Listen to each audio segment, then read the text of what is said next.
Rolling like a geezer.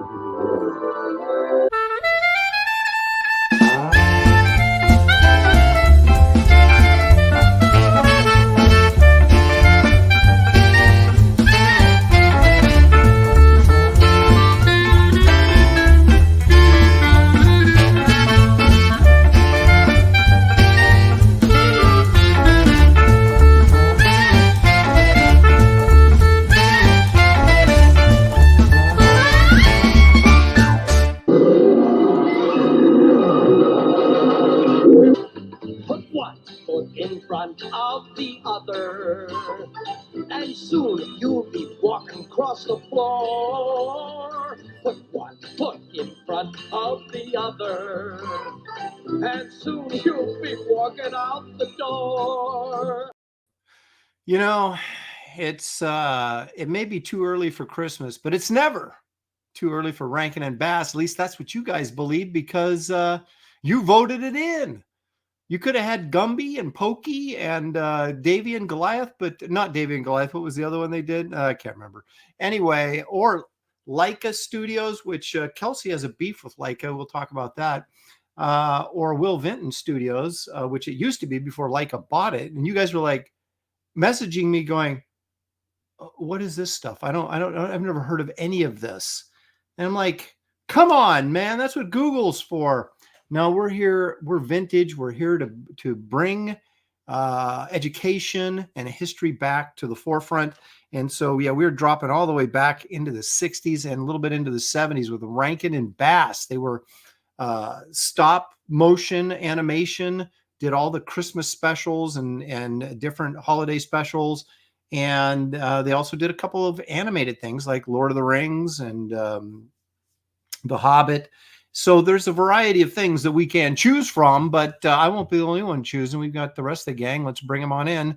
Here's our good friend, David Williams. Hey, David. This was actually your poll choices this week. And so you've apparently had Rankin and Bass on your mind for a while. Yes, I have. It's a Rankin and Bass, but just stop motion animation in general, because it's a dying art form and underappreciated art form. That's right. Bring it back to the forefront. Bring it back to the eyes of the people so they can appreciate it once again. Here's a guy that no matter how often we bring him before us, we don't appreciate him, but maybe we should. It's Kelsey Deluxe. There he is. Hey, I just got back from the art store, so I wanted to share some of the supplies I got. Got some Crayola markers, fresh box of crayons, couple Sharpies. Good old art store. Yeah, look at that. Dollar General. Oh, you got the fat Sharpie too. Yeah, that's kind of.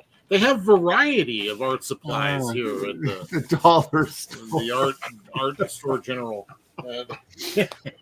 I should let everybody know that Gary is not with us today because his internet is down or some such nonsense. So he's apparently going to be calling David later in the show, and we'll put him on speaker so that he can tell us about his beef for this week, even though he's not going to be joining us. I assume he's well, I guess he can't be watching because he has no internet. So his beef is going to be with the internet company. Apparently so. Man, tell you. We've got there's a beefy one, king size. Holy moly! David only rolls with the king size. Yeah, they don't have that at my local art store. I don't think.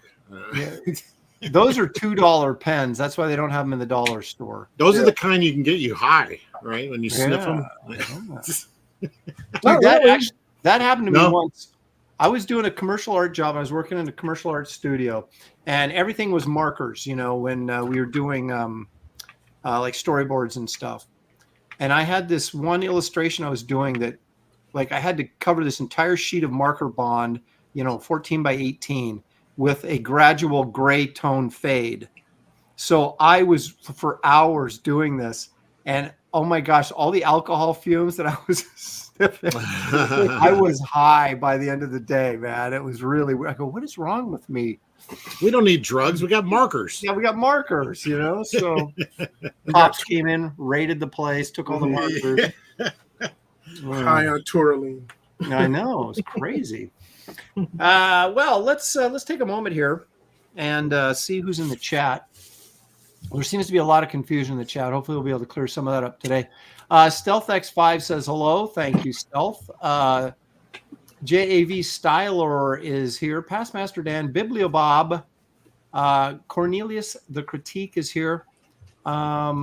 He says he got good news today that Nexus is flying his way. Can't wait to read it. Yeah. Hoping Kit Carter will follow after. Yeah. Me too. If the Astro Chimp gets his booze level adjusted. He doesn't do an extreme amount of drinking in this. He does a little bit, but a lot of wish I were drinking now moments. Repairman Jack is here. Now look at this. This is what I'm talking about right here. Says, no clue who these names are, but I'm sure it'll be a great show as usual anyway. It's like Rankin and he has no clue who Rankin and Bass is. This is sad. Did you must have grown up in the 90s or something? I guess so. Right? Or the 30s. Bibliobob says, Mad Monster Party. Loved this as a kid, so he must be as old as us if he's members of Mad Monster Party. Tagamo Model Works is here. Pantheon, Brian Nelson all the way from Japan. Comic Kelsey's in the chat. How about that? Yeah, just reminding the chat who loves him more. Yeah. Me.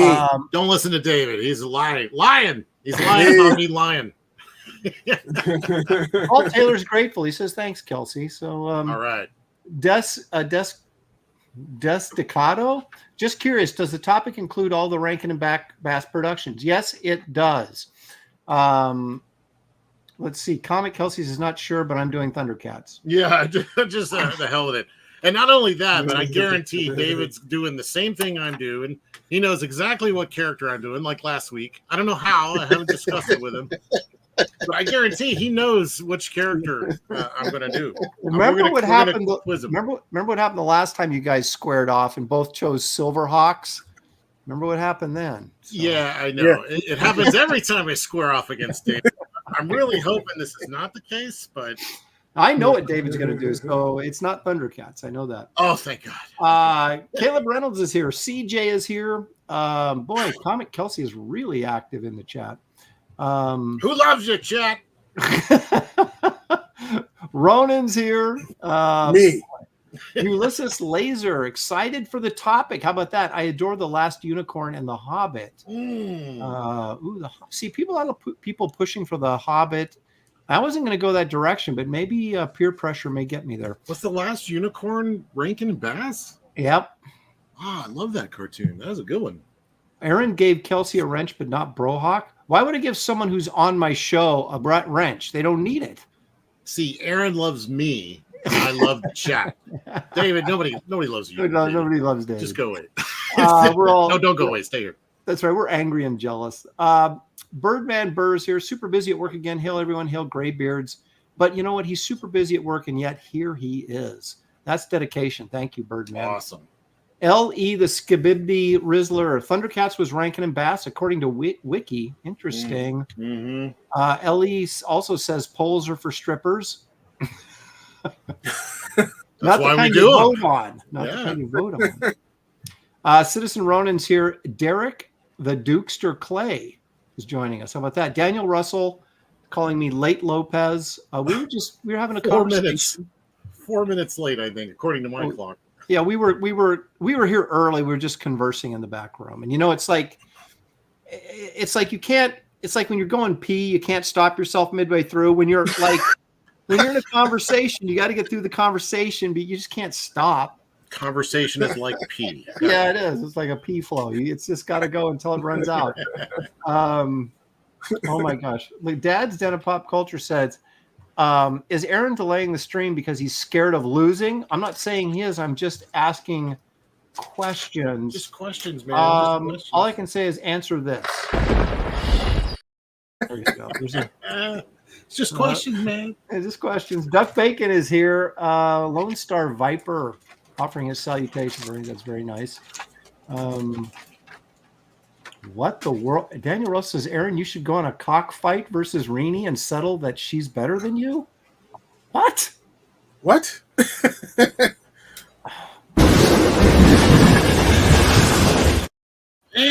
What the heck, man? What is going on here? Might I suggest Francesca from that's the redhead, right? From Mad Monster Party? Yes. Yes. Ah. Or Kubla Kraus from Jack Frost.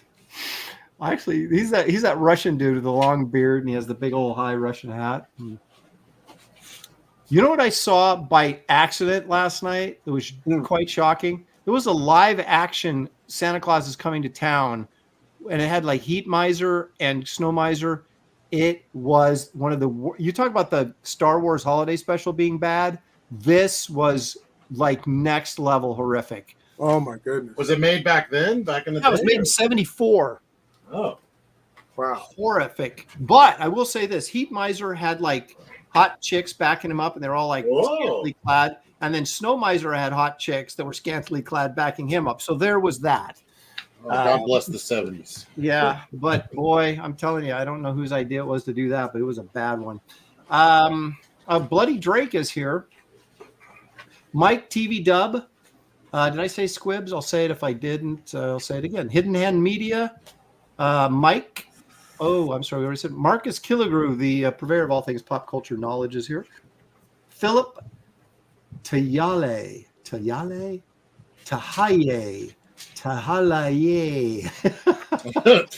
He says Frosty Snowman for the win. Frosty the Snowman for the win. I don't know about Frosty. I don't.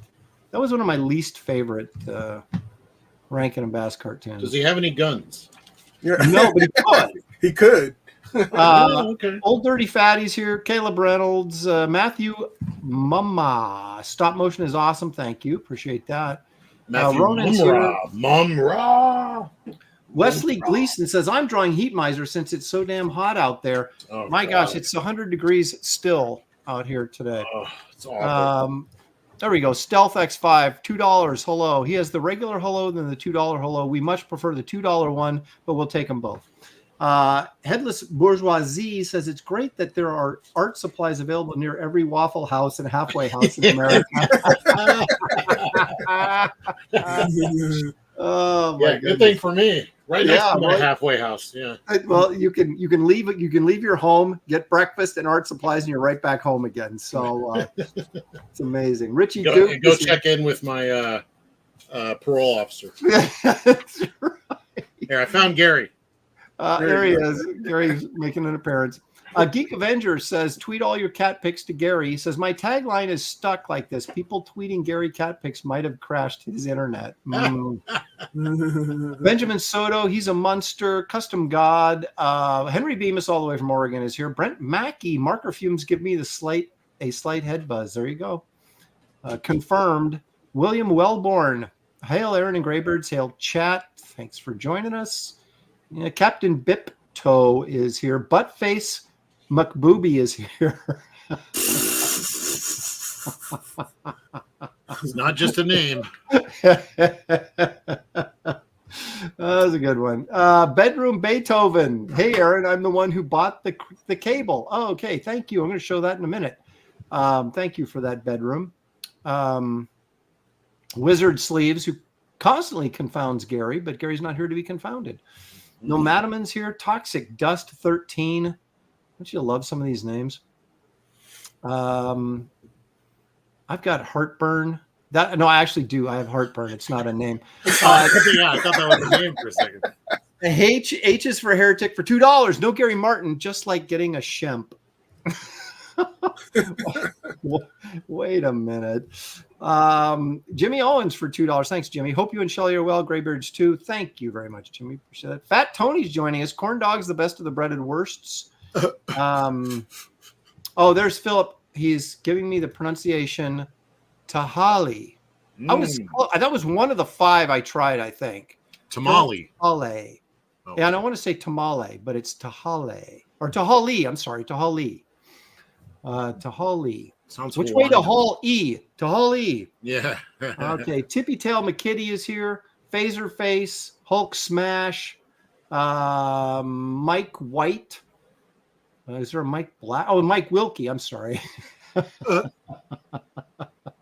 Tracer X is here. My goodness, we've got quite a wild crowd here today. Moromi wants to know who's drawing Thundercats.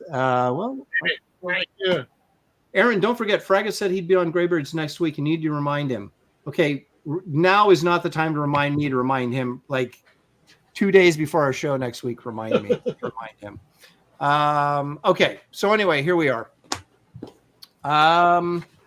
Gentlemen, what do we have to share with our audience that they would like to see? David, what have you got? David's eating lunch, apparently. He's got lunch. That's right. Leg kick for $2. Now, leg kick is here because leg kick is almost sometimes here. Hello, Aaron and guys. No Champ Gary, not here. No Champ Gary, not here. Good. That's a good name. No Champ Gary. Okay. But is he saying there's no champion because Gary's not here? Are we needing some like punctuation there that I'm not picking up? It's a mystery to me. Okay, so David dipped out the minute I said, "Hey, you want to show some drawings?" So we're gonna go right to Kelsey, also known as Kelsey Deluxe. So Kelsey. Oh wait a minute, David, are you back? Apparently yes. Okay, go ahead, Kelsey. What have you got? I don't know. I lost what I was going to show. You can lose stuff without leaving your chair. It's the most amazing thing I've ever seen. I can. What the hell happened to it? I just had it like right here. Here you can look at. This is a Bill Willingham sketch he did for me once. Oh, really? Yeah. Just saying. Willingham. Back in the day, man, he was did the Elementals. Yeah, we used to go to a convention. I used to always be sitting next to him at a convention for some reason, and I just got to know him. Real nice guy. I used to love his books, like Coventry and Ironwood, old porn comic he did. Ironwood. Yeah. Biff Gibson says, I can super chat other channels, but not this one. No, please super chat us. You're not blocked that I would be aware of. Wait a minute.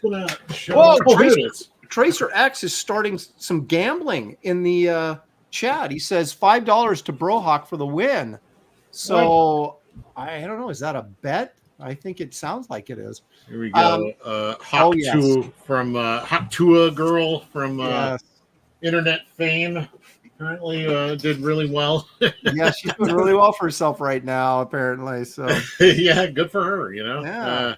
It's what's funny about this is that I did this, and David even knew that I was doing this somehow. Before I even understood what the meme was, I was just like, oh, Haktua. And then somebody said I should do that. And I was like, oh, yeah, that'd be a good idea. And then later I went and watched Moist Critical. Charlie, he did a whole video on the Haktua girl. And then I saw the whole video, and I was like, oh. That makes this reaction a whole lot more interesting. Yeah. Robin, save me from this vile woman. That's it. That's a great piece. I think that was probably third best last week, if I remember correctly. Yeah, I'm sure. Yeah. But also I wanted to show, I don't know if I can get it to come out, but haven't had a whole lot of time to work on this, but I was doing a pinup for Kit Carter. Oh, is that for the gallery? Yeah. So she's her and Merv. They're let me zoom out. Jeez, they're like falling off this log, and there's all these like alien bugs pouring out. So you're saying like, I got all this coloring to do, but I'm going to do this really complicated piece for the book as well. Well, if I wasn't coloring, I'd be done already. But I got my priorities. So I do it like I've been kind of tinkering with it a little each night, but I haven't messed with it in a minute. So, Biblia Bob says, Kelsey, is that the Adam West Batman by chance? It's getting Hawk-Tui'd on. Yes, it is. So his reaction is appropriate, honestly. So there you go. Oh, well, okay. Those are excellent choices. Geek Avenger, tweet all your cat pics to Gary for $5. Gary is gaining controlling stock in the corn dog commodities market even as we speak. He is operating off the grid right now. Here, let's get started. There, Kelsey's like, I'm tired. Look at that. That is cool. I like that. Wow. Okay, David, are you ready? Yeah, my computer is just acting funny. Sorry. Oh, don't tell me. I didn't get it all hooked up, but here's Ooh. this thing I have to send out to Aaron. It was a birthday present, and I forgot to send it. Now I'm going to explain. Oh my gosh. It was for his 25th birthday. Yeah. I'm still waiting. Postage has gone up. But every time if I don't send it out that day or whatever, it goes into this art bin to the left of me, and I put papers on top of papers because there's always more art that goes on top of it, and it gets, lost in the shuffle. And I got a lot of stuff from auctions that I got to still send off and stuff. Yeah, that looks familiar. Guys are why isn't that in my mailbox? Yeah. So I'm going to be ever sending grab? this stuff. Do you ever grab like a stack out of that and send people stuff that was in there that you didn't mean to send? No. What I tend to do, because I take so long to do that, is I'll put prints in there to make it worth their time, and they get their comic books, and they're like, oh, okay, well. Squib says that is freaking amazing, D-Whams. Duck Bacon, holy heck, that is beautiful. Glitch. Comic. Oh, no, wait a minute. Cornelius the Critic says, Comic Kelsey, we need to get a raccoon squad formed to rummage through Mr. Williams' bin. Yes, indeed. Been threatening that for years. Yep. All righty. Okay, so I've got some stuff to share as well, but I want to start with this. You guys have seen this before, but I want to point out a little detail. Okay, this is the Planet Doom movie poster, right? So let's take a close look right down here at the bottom left. My name on it now. Look at that. Color by Kelsey Deluxe. Awesome. I'm honored. There it is. So much like Lopez has stuck with me, your Kelsey Deluxe now will stick with you. Of course, everybody's going to think I painted that. So you're welcome. Yeah. Did a good job. Kelsey Deluxe. Color by Kelsey Deluxe. So my signature's not even on that. So you could claim that. I do. In fact, yes, I painted that. Yeah. It's now a thing. Kelsey Deluxe. Oh. He did it with those crayons right there. Yeah. I was looking for what can I do for like Panavision or something? I was like looking for, but I couldn't come up with anything. So I just left it. Just Kelsey Deluxe. There you go. Perfect. All right. I got a couple other things too. I need to switch cameras here. It's always asking me if it wants to touch up my appearance. I'm like, why are you asking me that all the time? What is all that? Right, so I was just messing around and did a little Kit Carter watercolor. Oh, nice. Rosy cheeks. Oh yeah. She's very, very flushed in space. Mm-hmm. Yeah, all the blood rushes to my head when when I'm in space. When I'm in space, David. Okay. Now, and I also did Kim Novak as Kit Carter. Kind of fun there. That's great. That's funny. Kim Novak, and then someone, the bedroom buddies or whatever in the chat. Hello. He. Oh, there you go. He bought a table piece from me. He said, "Can you color that?" And I said, "For a fee, of course I can." And so there you go. Oh, that came out great. Thank you. Watercolored that baby all up, and there you go. Yeah. I'm hoping I can do half this today. You're missing his smokestacks or whatever those things that come off his back are. They weren't on the cover to the X Factor X-Force 8 is where I got this costume from. Well, sometimes they're there, sometimes they're not. They come and go. It depends on, because someone said they saw this when I posted it on Twitter, and they said, I've never seen that Cable outfit before. And I go, yeah, I think it only appears on the cover of X Factor 8 because it doesn't match any of the other costumes he wears. What's funny is I was just thinking, man, Josh Brolin, that looks like Josh Brolin. He would be a great Cable. And I totally forgot. He did play Cable, actually. Yeah. You're right on top of things, Kelsey. Yeah, I know. Anyway, so that's my stuff. Awesome. Very nice. Thank you very much. Okay, so gentlemen, David, what avenue are you going to take with Rankin and Bass today? I was thinking of doing Francesca and Dracula. Oh, From very what? nice. What do they? From Mad Monster Party. Mad Monster Party. Okay, everybody's talking about this. I must have. Let me look this up real quick. I must You not never remember. saw this? Well, I might have, but I'm not. It's not really. the name. It's not really that funny. It's not really a great thing, but it is great. You know, It is great. Yeah, it's great, but it's you know. No, I've never seen this. Mad I'll have to Monster check it out Party. on YouTube. Yeah. I was going to do Mad Monster Party, but David was doing it, and I'm like, I'm not. There's still plenty of characters you could do. I know I could do Frankenstein, but I have an idea. But Kelsey, first, are you going to do Thundercats or what? What are you going to do? I am. I'm going to do a Thundercat because I should do Thundercat, the musician. That'd be hilarious. But yeah, that's hilarious. No, I'm going to do my favorite Thundercat was Panthro. So I want to do Panthro with some nunchucks and maybe Snarf because somebody mentioned Snarf. And Snarf's always a good time. Snarf. I'm going to do a bit of reimagining of the Humble Bumble from Rudolph. Did you do him already? I didn't. You did. We did.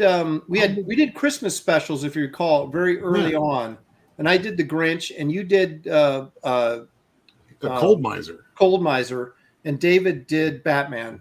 I think. Is Humble Bumble the snowman? Oh, that's right. I remember that Batman. That was a good one. Yeah. Actually, I think he did, didn't he? Like with a Santa hat on or something. I can't remember exactly what it was, but I think you did actually do Batman. But I've got a couple other things here I wanted to show. I just found. Look at this funky Spider-Man I'm working on. Whoa, it's not weird. Creepy. I know. Yeah, It's just. I mean, but that's how it should be. You should like really push the gestures. Yeah. So I was just messing around. Like, you know what? I'm gonna finish this. So it's almost like the way his hand is splayed is almost like making a spider. Yeah. Yeah, that's great. I've been loving Spider-Man lately. I'm reading these old comics with John's long box, and Spider-Man always shows up, and it's always like this is the best time of this whole book so far. Spider-Man in there, it's great. I just got this Wonder Woman I'm working on for whatever reason, San Diego, I guess. So anyway, these will be done by San Diego. Have them in the old portfolio of love, and here we go. San Diego. Yeah, it's 2 weeks away, man. I can't even believe it. I'm scrambling to. Oh, and the Kit Carter Ash Can San Diego exclusive is at the printers, but I will be offering it up at a cut rate. Maybe today, after the show, I'll get it put up on the campaign page as a secret perk for everybody that's backed. If you want one, I'll give it to you at a extremely cut rate price. Yeah, if you want this cut rate thing, yeah, everything must go totally cut rate. Okay, so what I'm doing today is so big. I'm going to use 11 by 14 paper. Whoa. Yeah, I know. 11 what? That's my size, and you're always telling me I draw small. Are you going up? No, I mean, I either do 11 by 14 or 9 by 12 on this show, always. You always felt like you were doing like postage stamp stuff. Maybe it was bigger than I thought, but that's what she said. But no, let's see. What am I using here? Aaron's going out blazing. 11 by 14. Aaron's going out blazing saddles on us. Excuse me while I whip this out. Yeah. Excuse me while I whip this out. We were just talking about that last night, weren't we? Cleavon Little. That's right. Yeah. I like doing these. Oh wait, not that one. But I like doing these super tight small drawings because when I'm faced with the giant page, I want to fill it up. And it's like, man, there's so much detail, and I don't know what to focus on. But when I'm drawing it like this size, I'm kind of able to see it all in one go. So, like these hand gestures, look at that. Yeah. Getting all David Blaine on it. Yeah. That's what Neil Adams used to do. He'd do those small roughs and blow them up and light table them. Yeah. Onto his board. So. Well, because like it's like also if I'd spend forever just tinkering with the details that you can't really see when it's printed small. So I'm like, if I just do what I did here big, it'll be perfect. But never seems to work out that way. But no, it really doesn't. You always do too much. There's something beautiful about the small rough that never, no matter how great it is, and even if you blow it up and trace it, it just doesn't look as good as the. I know. That's why I got a whole book of them coming out, just because like these are the best things I've ever done. None of the completed drawings look this good, but. All right, I want to. You brought this up. I want to. Doggone it! I get these pads of paper sometimes, and you can't see it. I don't think, but there's like a score line right here across the bottom, and it's kind of like I can't score.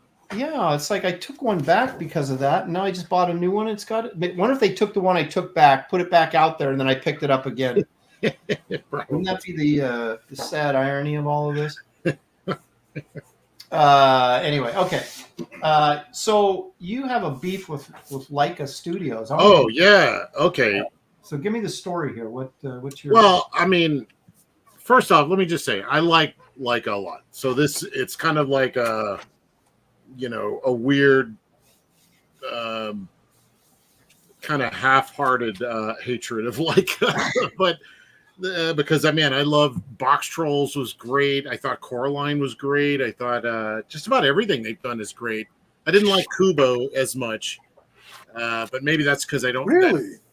Well, I love the design. The design is one of the more beautiful films. It's so beautiful to look at, but the directing leaves a little to be desired for me. But he.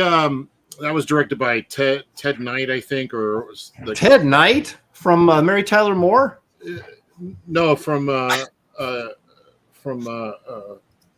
oh man, I just ruined my own damn joke. I hate it when I do that. I was trying to think of that. I was trying to think of the comic book James Robinson wrote, Starman. Oh, that guy Ted Knight. I don't know. Oh well, yeah. That it's so far gone at this point. Why even? Yeah. But no. Anyway, so the story is that I grew up with Will Vinton. Like I loved his cartoons. He did the animation in that Michael Jackson cartoon. He did the Noid from the Noid from the pizza Domino's Pizza Noid. Yeah. He did the raisins, the California raisins. I love the California raisins. Yeah, it's just Will Vinton and my growing up watching TV kind of go hand in hand. And then he did that movie, the Adventures of Mark Twain, where they're floating around in that balloon. That is still one of my all-time favorite films. I just love that movie. It is very creepy. That whole scene with the devil and stuff is like, ooh, it still kind of gives me creeps. It's just so well done, and he's just an amazing creator, and I've loved his stuff for generations. And then Nike, I forget who the owner is, something Knight, Ted Knight. Phil Knight. He became an investor in Will Vinton, and then they kind of had a resurgence where they started doing that show, the PJs. And, that's right. Yeah, I remember that. Yeah, it was kind of a last gasp where they were kind of like, nobody really cares about claymation anymore. You got the guys from England that are doing like Aardman. The Aardman guys who are just killing it, man. They're just like knocking it out of the park, and they're not using clay. They're using like a whole other kind of technology. And, so the writing was on the wall. Will Vinton was kind of on the way out. But so, the Nike guy bought up all of the stock and basically booted him and anyone loyal to Will Vinton out, rebranded it Leica, and He put turned his it over to son his son. put his son in charge, Yeah. who is some half-wit wannabe hip-hop guy / whatever, just a kind of a moron. But I gained a little bit of respect for the son because he did it the right way. He started at the bottom of Leica, just doing minor roles, sweeping floors, and worked his way up very quickly. But he is the boss's son. He was a janitor for a week, and then he was in charge of production the next week. But yeah, and then he's directing movies, and then he went on to direct that Transformers movie that wasn't half bad. The Bumblebee, I think it was. But so I had kind of a bone with them for a minute, but it's hard to argue with the quality, man. They hired some really good story people, like Annabelle. I forget that guy's name. He does these little quirky cartoons. Graham Annabelle, I think his name is. He's so good. Just these really great story guys, and they just focused on telling great stories. And man, I've liked just about everything they've done. So yeah, it's a bit of a love-hate relationship, honestly. But yeah, they have this. Everything they do is sort of just odd. It's a little weird, kind of like in the same vein that Tim Burton is always just a little bit odd and a little bit weird. Yeah. And my daughter loves the Leica stuff because the character designs are so unusual. My daughter is very much a very creative person, artist, and a dancer, but she thinks outside the box, which I don't do very well. And so she really digs their freaky designs, and they kind of annoy me sometimes. I'm like, I don't like this as much. I wonder how much of that comes from like Henry Selick. Yeah. The guy that did James and the Giant Peach. Yeah, James weird and the that Giant was, and Peach. Nightmare Before Christmas, and everybody gives credit to Tim Burton for that, but Selick, I mean, that was his thing. So I mean, Tim Burton obviously had a lot of input, but I mean, if you know Henry Selick, that was as much him as it was Burton. I've been a big stop motion fan for a long, long time, so I know all these people. Yeah, I love it. I absolutely love it. Stealth X5 for $5 says, I got pieces from 2 of the 4 Graybeard'S. Have to try for the other 2. You must. But the trick with the other 2, who shall remain nameless, Kelsey and David, is getting them to actually ship you the artwork. Let's see here. More me than David, probably. Sean Allen for £2, which is actually more than $2 over in across the pond there. Whoa. Kelsey is awesome, he says. That's all he has to say. Well, far be it for me to disagree with. Well, I know, why would you? It makes. Thank you. Oogie Boogie was a trip, says Past Master Dan. Oh, he was the best, man. I know. love that. That song, man. I really like that movie. Yeah, we got tons of toys over. Shelley was collecting them for a while because she wanted to feel like a part of this sort of subculture that I exist in, and so she was like collecting Nightmare Before Christmas stuff. So we have quite a collection of like Jack in his coffin and Sally in a coffin, and then that Pumpkinhead Jack. There's like this figure where he's at the very beginning of the movie, where the Halloween is just over. Whoa. Is that Gary? Yes, I think it is. Is it already time for the beef? I mean, Call from Gary. Hello. Guess what time it is? Why don't you tell them you're on speaker? It's time for What's Gary's Beef? All right. Today on What's Gary's Beef, some of you know I just moved. I'm in a new neighborhood, which means a new grocery store. Oh no! This week, What's Gary's Beef is new victims. Incompetent store managers.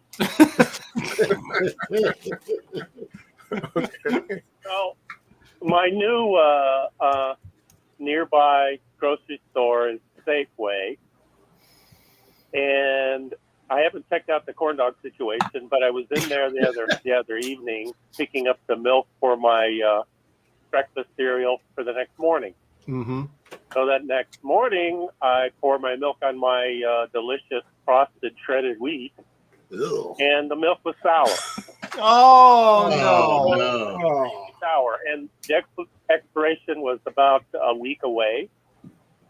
So on my afternoon errands, I stopped by the grocery store, asked for the manager, tell the manager that my milk was sour, and this guy's all smiles and all happy, and how are you doing today? You know, that kind of thing.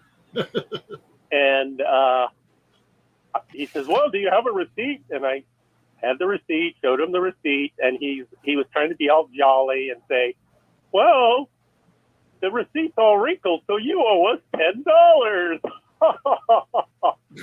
And I'm thinking, okay, it's noon.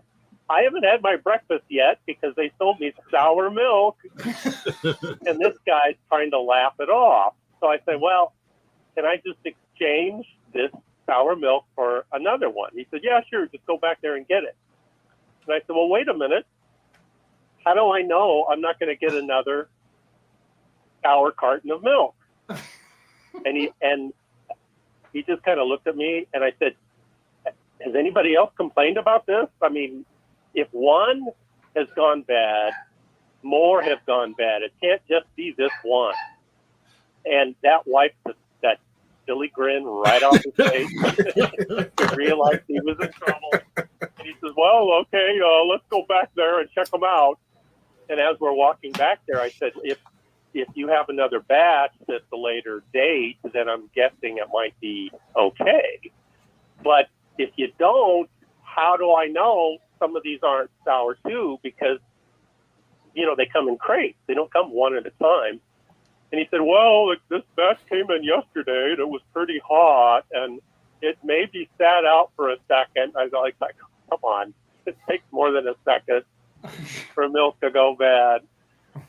So luckily they had milk that had come in that morning, and so it had a later expiration date. So I got that milk, and as I was leaving, I said, you know what? You need to check out this milk because somebody else is going to be complaining. And he just, you know, he had that empty, vacant look in his eye. He didn't know how to respond. And as I'm leaving, I think, okay, this is my first experience at this store, and it's gone bad. This manager is going to know me by name. I'm going to be back with more complaints. So that's how I ruined this smiley face manager's day. So that's this week. What's Gary's beef? there you go. Thank you for sharing, G. The first of many future complaints that are really gonna make this guy love his new neighbor, his new what do you call it? What do you call someone that buys stuff from you? The buy customer. His new customer. That's the word. A customer. Yeah, that's a tough one, you know. Wow. Angela Curry says this definitely feels like a call-in line. Who's on line 2, David? It's Kevin Gary from Vancouver. Oh. Kevin Grievous. He's got something to say. Here he goes. Black man, how are you doing? Yeah, black man, what's up? You had to quickly tell him, you're live. You're live. Exactly. Henry Thrun says, I don't think I want to meet Gary in person. We'll make you Angela cry. Curry says, change the show's name to Grumpy Beards. Henry Bemis, first-time caller, long-time listener.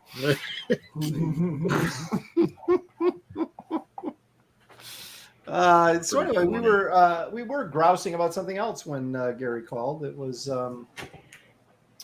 our friends at Leica. But so the moral of the story is they do good work, but hey, they took out Will Vinton, and we're not happy about that. Well, I'm wondering what happened to them because I was thinking about it, and I was like, have they done another movie since Kubo? I haven't seen one. Well, no, they did that. Was the missing link, the Bigfoot. Oh movie. yeah, that's right. That was good. I like that. Yeah, Did you Wait, see that? well, no. What was that one? I don't. It's like You didn't see the Bigfoot. Bigfoot one? It was. You should have saw that. Well, I might be in it. That's what I'm saying. Let me look that up. Might be some family I've been looking for. Yeah. Let's see. Leica. It was called The Missing Link, wasn't it? Yes. Missing Link. No, this one totally flew by the radar for me. Wow, Oh, no. That's been out for a couple of years. For some reason, I guess I thought this was another one of the other company because they did something like this with Cavemen. Oh, you mean like the Crudes and the? No. That's actually not bad. That first Crudes, I got a kick out of that one. I don't know who did that one, but that was DreamWorks, wasn't it? Crudes. It might be. Yeah. Let's see. No. The British guys we were talking about earlier, but I'll literally watch anything with Nicolas Cage in it. That's what got me to watch the Crudes. I was like, this does not look interesting to me at all. And I was like, Nicolas Cage. Oh, okay. This is interesting. Yeah, he's one you of my gotta check it out. I mean, it's good. Really? Okay. That's all. I think who's that drip? Patton, what's his face? The comedian. I think he's Bigfoot. I'm not sure though. Patton Oswalt? Yeah, is that his name? The guy that just is annoying. Yeah, that annoying prick. Patton Oswalt? Yeah. Oh, then I'll definitely want to check it out. I don't know. Did you guys, now, the reason I bring this up is because there's a similar scene in both these movies. The Bigfoot one that we just talked about, The Missing Link, and then the Disney film that was supposedly based on Mignola's style of artwork with Michael J. Fox, and they went near the Earth. What was Atlantis? That? Atlantis, yeah. I like that one. I was curious if you'd seen that and what your feelings were on it, because there's a scene in the Leica film where this guy is trying to raise money basically to go on this expedition to find Bigfoot from this, these stodgy old pseudoscientist club or whatever they are, and reminded me of the scene in where the main character in Atlantis is trying to raise money to put an expedition together. So that's how I'm connecting the dots here. But did you like that film? Since we brought it up. I brought it up. I thought you brought it up. No, I said since we brought it up. Oh, okay. No, I did. I liked it a lot. It wasn't like one of those that was so good that I had to watch it like all the time. And it was a little light as far as, do I really care about these characters? I don't know, but beyond all of that, there's so much cool stuff in it. There's like this great Jules Verne looking submarine. They go to the center of the earth. There's all these, people living down there. There's all this lore with the stones and there's this hot babe that's like, kind of a super spy. There's, the way that you think they're good guys, these adventurers, and then there's kind of like a shift change, a heel turn. There's a lot I really like about that movie. Those big sentinel-looking characters that controlled the was it the bridge of water or whatever it was that kept the water out? Yeah. Whatever, and those weird scorpion things, those fish things that would creep around in the ship graveyard. I mean, there were so many cool things in it, And I really like it actually. Did you guys see? Speaking of that, did you see Treasure Planet? Because I hear that movie really sucks, but the designs are incredible. I mean, same thing, but not as good a movie. Really cool stuff. That's it. Same thing with Titan AE. Same thing. I'm like, it's just not hitting, even though there's a lot of cool stuff in it. Sometimes, you gotta have some movie in your movie. I don't know, some characterization, some. Sometimes you actually want a story in your freaking movie. Well, I guess there was, but it was like at that point, that story of, humans have, Earth was destroyed. Humans are now like roaming the galaxy, and there's not many of them anymore, and that that's all kind of old hat at that point, when that came out. And when I went to the theater to see it because I'm a huge Don Bluth fan, and I love Don Bluth. Yeah, and I was just kind of like, man, you know that emptiness you feel when you're watching a movie that just ain't clicking with you, and by the end of the movie, you're trying to justify, like, well, I like all the, the aliens were cool, I guess, like that's how it was with the latest Mad Max movie or the Furiosa thing. It was just like, everything in it looked good, but I was just like, they're failing to draw me into this with. Well, that should have been a HBO miniseries or something, because I think the problem is that there just wasn't enough buildup of these characters. I mean, she go. We're going to get in this whole Furiosa thing again. She goes through that whole lifespan of trying to survive the Citadel so fast, and I'm like, this should have been way harder, for her to survive all this. And they just kind of, they had time restraints. They had to move quick. So it was still movie was super long too. So and so it's like, I don't know. Anyway, from what I hear, that means it's great. If it's really long, that means it's. I got a couple super chats here I want to grab since I don't have Gary here to help us out. Stealth X5 for $2 sends us a hot dog with mustard on it. That's very nice. Thank you. I kind of want to eat that right now. I'm kind of hungry, except for this heartburn. Do you ever take do you guys take vitamins at all? Nope. No. So, okay, I do. And I take like supplements and stuff. And you just like, there's so many of them. You just take them all at once. And it's like, oh, God, now I got heartburn from all these vitamins I just took. I get heartburn from vitamins? Is that a thing? I get heartburn from drinking water sometimes. Biff for $2 sent me a super sticker. Now, Biff, here's the problem. I have to I can't get to the super sticker during the show. So, but thank you.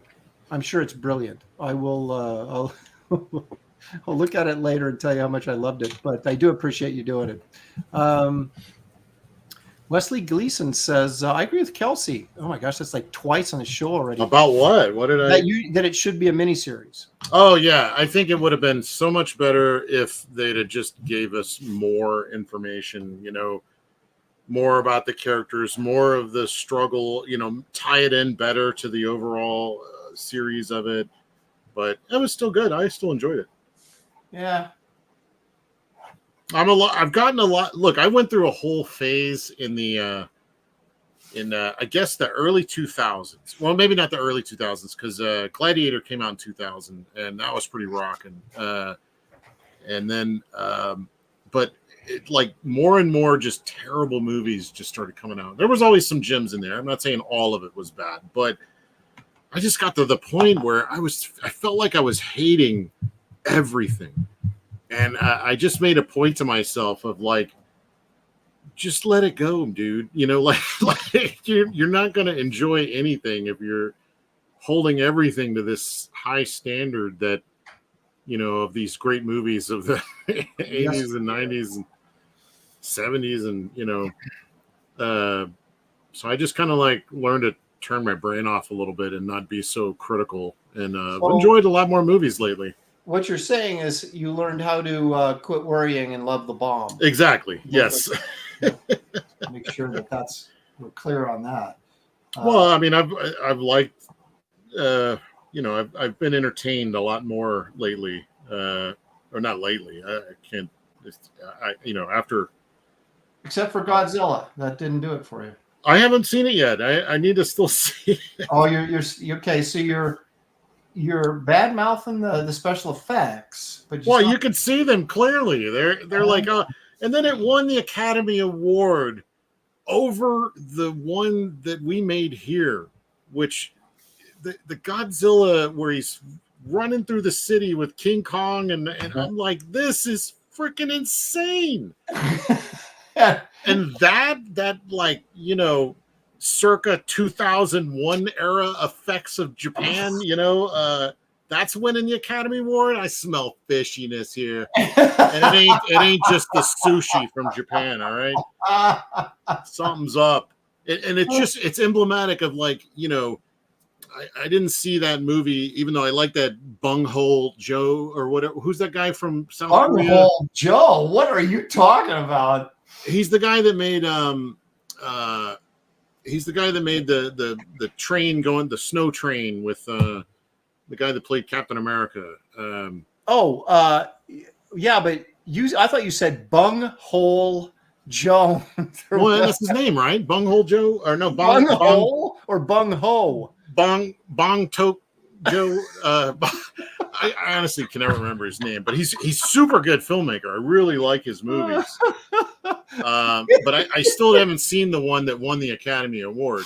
There you go. Headless bourgeoisie, Bunghole Joe. Snowpiercer. Yeah. Sounds like a Mad Max character. Snowpiercer was one of those where it started, and I was like, I don't know if I'm going to like this. And it was so weird, and then it just kept going, and I was like, this is actually great. I was really enjoying it. It's like all an allegory for just society and dealing with shit. But I still haven't seen the one with the people living under the rich people that won the Academy Award. I haven't seen that one yet. Oh, Parasite or whatever? Parasite. But, I smelled, what is it? Sushi fishiness in that one, too. Yeah. Political correctness, perhaps, is what you were. Yeah, I'm sure it's a great movie, but come on. I mean, No, I agree. It's like once upon a time in Hollywood, that was that. Yeah. I thought it was actually really that's the only Tarantino film that I've seen that I really, really liked. And is he going to have, how many more opportunities is he going to have?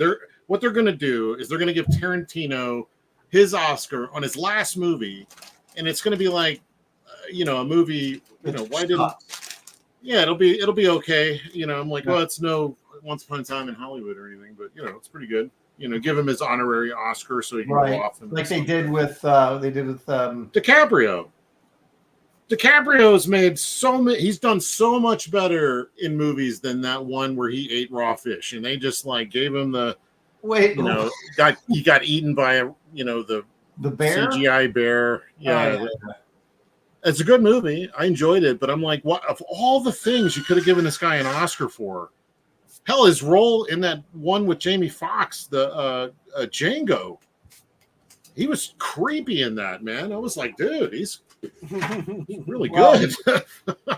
They do that all the time. Paul Newman should have won for The Verdict, and then he ends up winning The Color of Money, which wasn't even. I mean, it was a good movie, but it's like, come on, it's not even in the same. It's almost like they're like, oops, we got to correct this one, Well, yeah, I think they do that all the time, and it's like, because it's like everybody was like, oh, you got to give Ben Kingsley the Oscar because he played Gandhi, and they're like, really? That's why you have to give it to him? And Paul Newman, in The Verdict was, it was just better. And well, Gandhi was pretty dope. I do like that movie, but yeah, so it's you don't like Gandhi. Huh? You don't like Gandhi?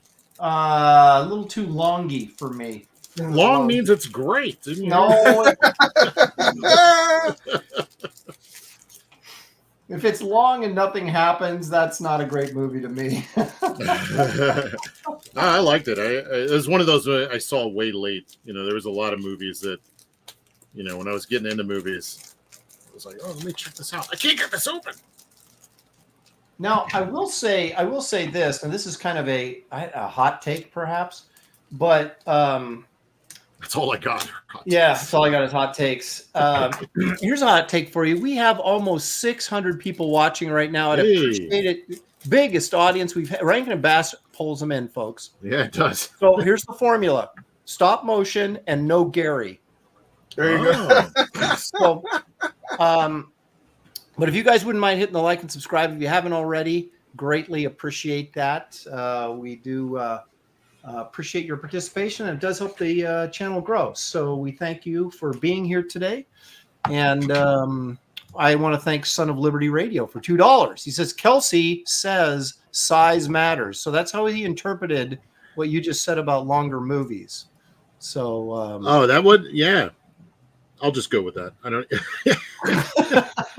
No, that's what it was. It wasn't Costner. It was the guy from Walking Dead that was in Costner's new movie. It was like he was going off on a tear about how your TikTok generations, they don't know what cinema is. They don't have the patience to sit down for a 3-hour movie. 3-hour movies means that's real cinema, And I was like, Rashomon is less than 90 minutes. I mean, well, yeah, but this is the guy justifying a project he's in, and trying to. Right.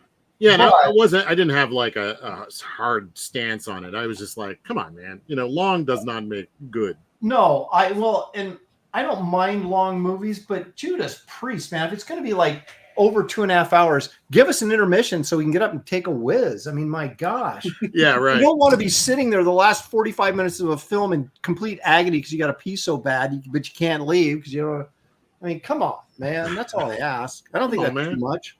Come on, man. Is that too much to ask? Maybe. What were we talking about last night where that happened? Or was it Into the Spider-Verse? Yes. Yes. Yeah. I like that one.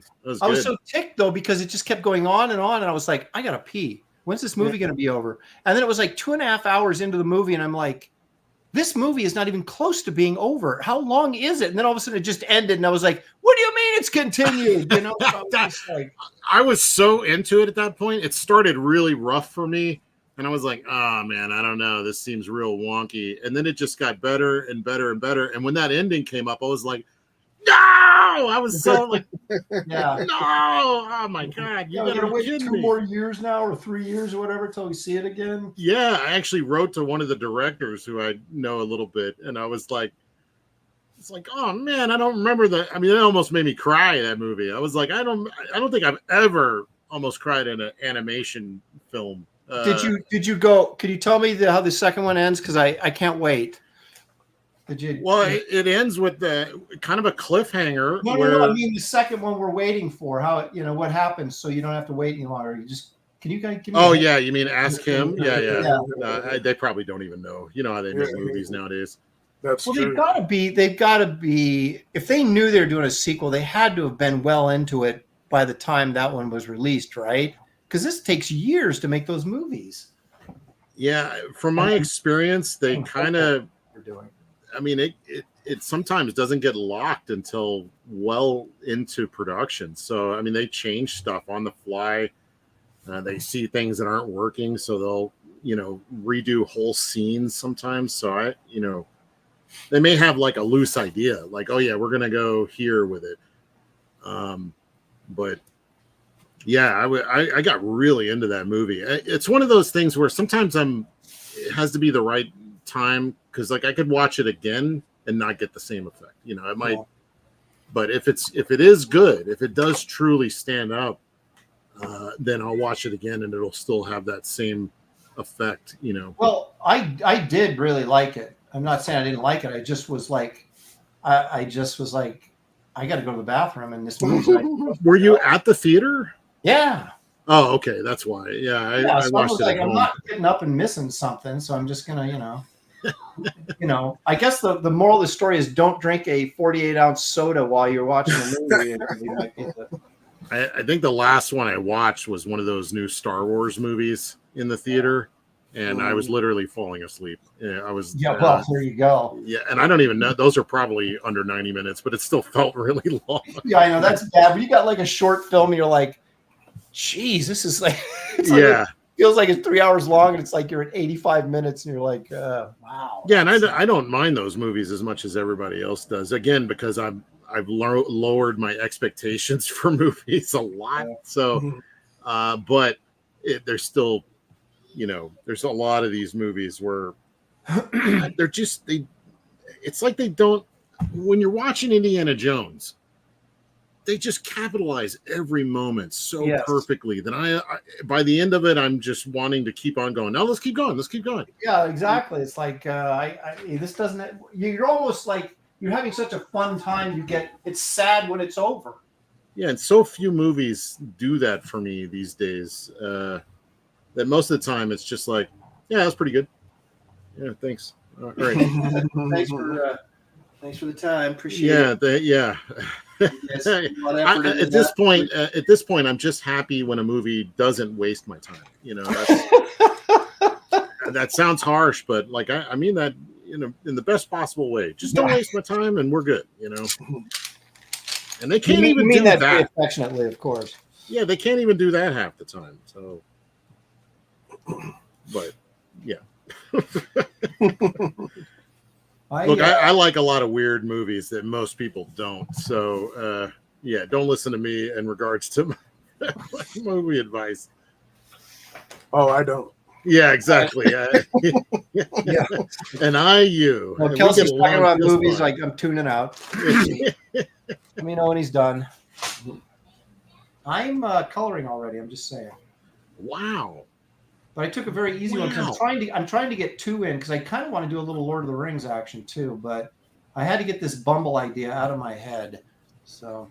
Oh man, I forgot. Panthero's got Yeah, little Pantheros at the end of his nunchuck. Aaron ate his Wheaties this morning. Sheesh. I did. I'm ready to rock and roll. With crack sprinkles on it, apparently. Dude, I got an energy drink from Dutch Brothers with my daughter yesterday, and I was freaking wired for like 6 hours. I was like, really? Evil One for $2. Thank you. Says, missed $10 in super chats, boss. Thundercats Kelsey. So once again, he's accusing me of missing his earlier chats. What did I? Oh, okay. Yeah. Okay, I did. Oh my gosh! I did. Oh my gosh! How did I miss all that? Gary, when you in my defense, Gary's supposed to be doing this, and he's not here. So, Killraiser for $4.99. I got something from Kelsey today. No, not Scribbles, but maybe someday. And from Mike Barron next to Scourge. Great job, Kelsey and Mike. I'm waiting for mine to show up. I'm pretty sure I backed it. No, I know I did. Evil One for $5 says that's a stunning resemblance of yourself you're drawing, Aaron. Did you ever see Jaws 5, aka Cruel Jaws yet? Miss texting in chat, but hands need to heal. And I keep making him chat more because I miss his super chats. He has to type more to go, look at my super chats. Jaws 5? Hang on a second. Now wait a minute. He insulted me. So just hang on a second. Okay. Let me get back to the Jaws 5, aka Cruel Jaws yet. That sounds like a made for TV or USA movie with like Sharknado or something. I have not seen it. I have seen Santa Jaws, however, which is Santa Jaws. Well, the end scene, it was so you want to talk about bad CGI. Wow. But we have a good laugh at the expense of the poor filmmakers. Son of Liberty Radio for $2. Oh, he said, Kelsey says size matters. Yeah, I read that one. But then we got Tracer X for $5. Thank you, sir. He says it's Lopez Deluxe. Oh, okay. It's Lopez Deluxe. That would be Kelsey, I think. Brohawk and Captain Corndog for me. Not the subject that's being drawn. Top-notch talent every week. Look at that. Yeah, thank you. Thank you very much, sir. Appreciate that. Deluxe. Neil One, I'll read your $2 super chat again since you had to type extra. Missed $10 in super chats, boss. Thundercats, Kelsey? Indeed, that is what he's doing. That's a Rankin and Bass production. And do some Crayolas. Well, brand new art supply pickup there, art store pickup. I hope this works. Yeah. Jaws 5 is an Italian flick, says Evil One. It was an Italian ripoff of Jaws, I think, says Freaka Boogie. Even better. And Italians, man, they know how to make movies. Oh, you do. Bora Bohe Garabik says that's some Italian low-budget trash, if I remember correctly. So there you go. Yeah, what sucks is that, man, the Italians have such great style in their stuff. I love that their women are beautiful. They design everything great. I love their shots, their editing, and all that. Well, okay. But the movies. Well, no, come on, Sergio Leone, right? I mean, yeah, I love all that stuff. Yeah, that's not. And wasn't Zombie? Wasn't that an Italian film? Zombie? Which one? Yeah, they're on the island, and the girl gets her head pulled through a door, and the splinter goes into her eyeball. Don't you? You've seen that, haven't you? You're describing every Italian horror movie that I've seen, at least. Exactly. That still doesn't narrow it down at all.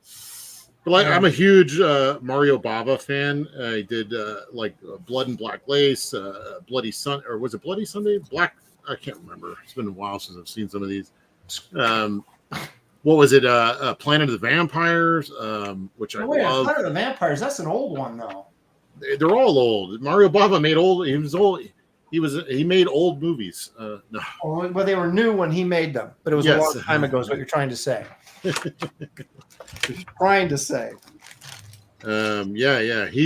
When I first started watching Mario Bava, it was like seeing how every filmmaker I've loved growing up are all ripping him off, you know, and weird, you know, the low camera angles that I loved about Fincher. He was doing that like in the 50s, you know. Well, it's kind of like us ripping off our favorite comic book artists, those, right? I mean, it's, you know. Yeah, but I didn't at the time. I was like, filmmakers do this. Everybody was giving them credit for it, and I'm like, Bob is killing it over here. Yeah, he was great, man. Did you guys? I talked to David a little bit about this last night. But did you guys see that they're apparently remaking Barbarella with that big busted blonde Sweeney girl or whatever her name is? Oh, that's quite the hot topic in. Phil will be happy to hear that. I think that Phil and his chat have a whole thing about her. Yeah, there's a couple of good reasons to watch her movies. I know that. Yeah. Do we need a remake of Barbarella? Well, I think Barbarella sucked, and so maybe they could do a better version. I don't know, but well, like David posted a trailer for Time Bandits remake. Oh, I'm like, why? Why would you do that? That's like the remake of what the hell is that Schwarzenegger movie, the Total Recall? Like, why would you do that? Yeah, that was terrible. That doesn't make sense. It's a great movie already. I didn't hate that movie. What, the remake? Yeah. Yeah, I mean, I wish they'd have just made an original sci-fi movie because I really like that director. I love the chick that his wife in it. Jessica Biel. No, well, yeah, I like Jessica Biel too. She's great, but no, the other one too. Who was the bad girl running after him? Kate Underworld. Yeah, Beckinsale. Oh yeah, Kate Beckinsale. She is awesome. I think she's one of the best like lady actioners that we got. But I'm like, every line that they did from the movie, it was like a cold reminder that, oh yeah, this is not as fun. Well, I mean, the reason you go see an Arnold movie is because Arnold's in it. You know what I mean? I mean, Total Recall. If Arnold's not in that movie, is it really a great movie? I don't know. Well, I break down the original as this. The original and the new one. The original had charisma. You know, yes. It had a lot of charisma going for it, where it was fun. It was overly violent. It was quirky. Verhoeven directed that? Yeah, Paul Verhoeven. He was coming off of like Starship Troopers and RoboCop, and I think Starship Troopers was the last one he made, but RoboCop. So man, I was all into his stuff. Basic Instinct, which I do like. The filmmaking in that. I try to explain to people. I'm like, no, the filmmaking is brilliant. They're like, yeah, right, guy. I'm like, I remember we went and saw that. Shelley and I, and then one of my best friends and his wife went to see this movie. And I remember him leaning over to me and going, all right. He goes, make sure you tell me when that part's coming up because I don't want to miss it. And I'm like, okay. And then it was like so blatant. You're like, you know, this is like Gary was blasting his trumpet, you know. It's like, look at this, you know, everybody. It was like, well, I guess you didn't have to worry about missing that, did you? Well, that movie was like the last movie. I think it was the last movie that Jan de Bont was the cinematographer for, and they did all these really complex oneers in it, where they just like Spielberg does a lot, where you go from one setup, and instead of cutting to another setup, you follow a character to another part of the room. Right, that's very Hitchcockian. That's where I love that stuff, and they did it really well in that movie, like really well. And so yeah, I mean, among other things, that was good for that. some other items that were in that movie that might have been of interest to a young man. Yeah, it was a good flick. I think the thing about a lot of these remakes that are like turning people off, it's because they overly realize it. You know, it's, they make it too serious from where the others are, you know, kind of tongue in cheek, and they have a bit of, you know, a wink and a nod at the camera, and they take all that stuff away. So when I would argue, if you didn't see the previous one, you would think the remake was good. Well, I do think the remake is good, but not, like I said, like I wish it wasn't connected to the original, because I love the world building, the design, the I like that actor a lot. I forget his name. Colin Farrell. Colin Farrell. Yeah, I always like him in movies. Well, but see, that's the thing. It's like, I think David has a good point, because they take something and they think, well, this will be better if it was actually done serious and really, you know, done with, you know, intent to be a really, you know, serious drama, science fiction thing. And you go, well, the whole charm of the original movie was that it wasn't that. Mm-hmm. Yeah. It was corny. It's, you know, when they did the Judge Dredd movies, you have the Sylvester Stallone one, which I like, but then you have the newer one that's updated and it's super serious, and I like that one too. I like that one too. But the thing of it is, the best Judge Dredd movie is RoboCop. It's RoboCop. Yeah, because they ripped, you know, from RoboCop. From Judge Dredd. They were so inspired by it, and they got all the sense of humor, you know, and they put it in that. So when you actually try to redo Judge Dredd, you go, okay, we can't do what they did, so let's not make it funny. No, you're supposed to make it funny. You're supposed to make it like dark humor and all that kind of stuff. Yeah, I mean, that's the whole point of it. I mean, I really like that new Judge Dredd, or just Dredd. Really, really like it, actually. But yeah, it's missing that tongue in cheek. I mean, the comic is supposed to be exactly. It's almost like they wanted to focus so much on Dredd being a badass, but you forget that everybody in the world is a character. If you go back and look at those comics, they're all weird. They're all kind of off, and even the environment is off, and stuff in the background, you know. That's what RoboCop did. It had all of these weird people that you're just like, if you saw them in real life, you go like, I don't want to hang with you. You know, right. It was like kind of like punk, you know, it was like this punk rock world that he lived in. Exactly. They didn't have the fatties. I was kind of hoping for some fatties in there. More mutants and more of that kind of stuff. They missed out on a lot of things. I think budget might have been a big constraint on that one as well, just because it was, you know, for the kind of movie it was kind of low budget. Yeah. Especially because I don't think they wanted to do it after the Stallone one, but I like the Stallone one too, man. Armand Assante is chewing up every scene he's in. Just doing a great job. But look, you are the law, I am the law. A better version of that is Demolition Man. I was going to say that's the movie that had all the Taco Bell placement in it, right? Yeah, and they both had Rob Schneider in it. You know. So. Oh God, yeah, jeez. So that was, for some strange reason, like him and Stallone were like best buddies for a while. I don't know what that was about, but that was interesting. They're both conservatives, I think. Okay. Well, I don't know if he was a very small group in Hollywood. It's smaller than the comic book group of conservatives. That's true. That's true.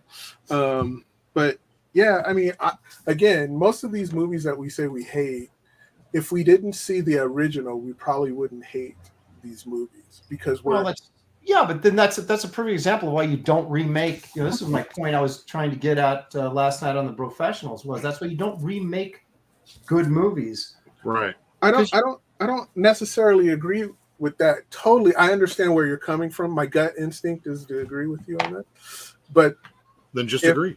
No, but it's a business, and they're marketing not to you. It's just like comic book movies are not marketed to us. They're marketed to a new audience, and that audience is larger than us. Yeah, but what was the excuse for all the great original movies that we got growing up? You know, they had to market us those, and the excuse for that is that was in the creative where this is new. The genre is still new, and we're developing things and seeing how far we could push it. So now we know where the cliff is. You know, where the rubber band snaps and all this other kind of stuff. So we know where that is now. But before, it was throwing everything at the wall, and they let creative people be creative, you know, and creativity is recessing now. So that's why remakes are happening so much. Well, yeah, you got nobody with any good ideas and if they have a good idea, most people in position of power in Hollywood don't have enough balls to do them. You know, well, I mean, I used to go to the movies every weekend. And sometimes I'd see 2 movies in a weekend. And it was like, it was stuff. It wasn't always some big giant tentpole movie. Sometimes it was just unlawful entry, you know, or whatever. And it was great. It was good fun. Are you talking about you sneaking into the movie, or are you talking about that was the name of the movie? No, the movie with Ray Liotta was in that, or I thought maybe you were talking about you snuck into the theater. No, I did that too, but that's all. So you had unlawful entry to watch unlawful entry. Yeah, I like it. But I mean, there would be tons. There would be all these movies that, you know, you didn't know what they were, or it wasn't that big a deal. Like I remember going to see Mrs. Doubtfire, and I didn't see any commercials for it. I had no idea what was in it. I just heard the name, and I was like, that sounds lame. I don't want to go see Mrs. Doubtfire, you know, let's go see True Lies or something, you know, and they drugged me to go see it, and it was great. I was laughing my ass off the whole time. I was like, just a random movie. Can I give you another example? Please. Sure. What was that one movie with Matthew McConaughey, and it had the dragon, it had Christian Bale was in it? Oh, that was great. Thing? Yeah, that was Okay, remember the fact that they didn't have televisions or movies, and they were acting out Star Wars to kids? Oh, yeah, right. Yeah. That's exactly what I'm talking about. The stories are meant to be retold, and it won't be told exactly the same, but it'll be told by someone to a new audience that didn't. Yeah, but every movie. It's not every movie at this point. You know, I think it's going to. Let me pull up the upcoming movies. Wait, just hold on. Okay. Just everything ebbs and flows. It's gonna, you know, even some of these newer people who haven't seen the movies that we have, and they get to see this newer version. It's just like how hip hop people sample old R&B music, and these hip hop kids today don't realize where they got it from, and they think that this hip hop artist made this original thing. And until someone like us, these dinosaurs, come in and say, no, here's the original song. That's the world we're living in now. And that's what I was trying to explain. Here's the movies we got coming up here. We got Superman. We got another Mortal Kombat movie. We got the Fantastic Four.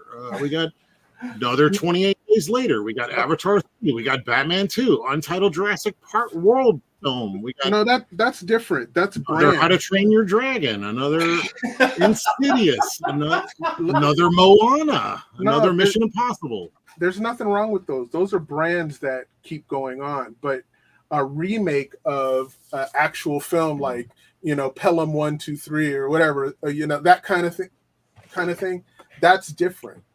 You know, there's that's not a franchise. See, my question is why they used to do, like in the 70s, for example, they would re-release like the 10 Commandments, for example. Mm-hmm. They'd re-release those in theaters, you know, 10, 15 years later. And, you know, why can't Jaws get a re-release? I mean, it does occasionally, they'll put it out, but it's like, rather than, you know, no one's remade Jaws yet. And obviously no one's going to do it until Spielberg dies. And then someone will. There's tons of movies I would love to see in the theater. Either I didn't get to see them, or I just love to see them again in the theater. The Godfather. You don't think people would go and see The Godfather if it was re-released? Only us. You think so? No, that's not true. With a new ad campaign, but the same movie, it's in color. No, there's not a bunch of teenagers that would go see Godfather if it had, who's the kid in Dune playing, whatever. Yeah. Maybe they would. Maybe there's some of them, but people are gonna be like, Godfather. What? It sounds old. That's good. But I don't know. Like, there's moderation, my guy. I mean, there's so much rehashing and sequel baiting and all this of trash that we've already seen. I miss those days when they would just make random movies that were just some guy had a great idea. They spent $20 million on it, made a Devil in a Blue Dress. That would never get made today. Freaking great movie.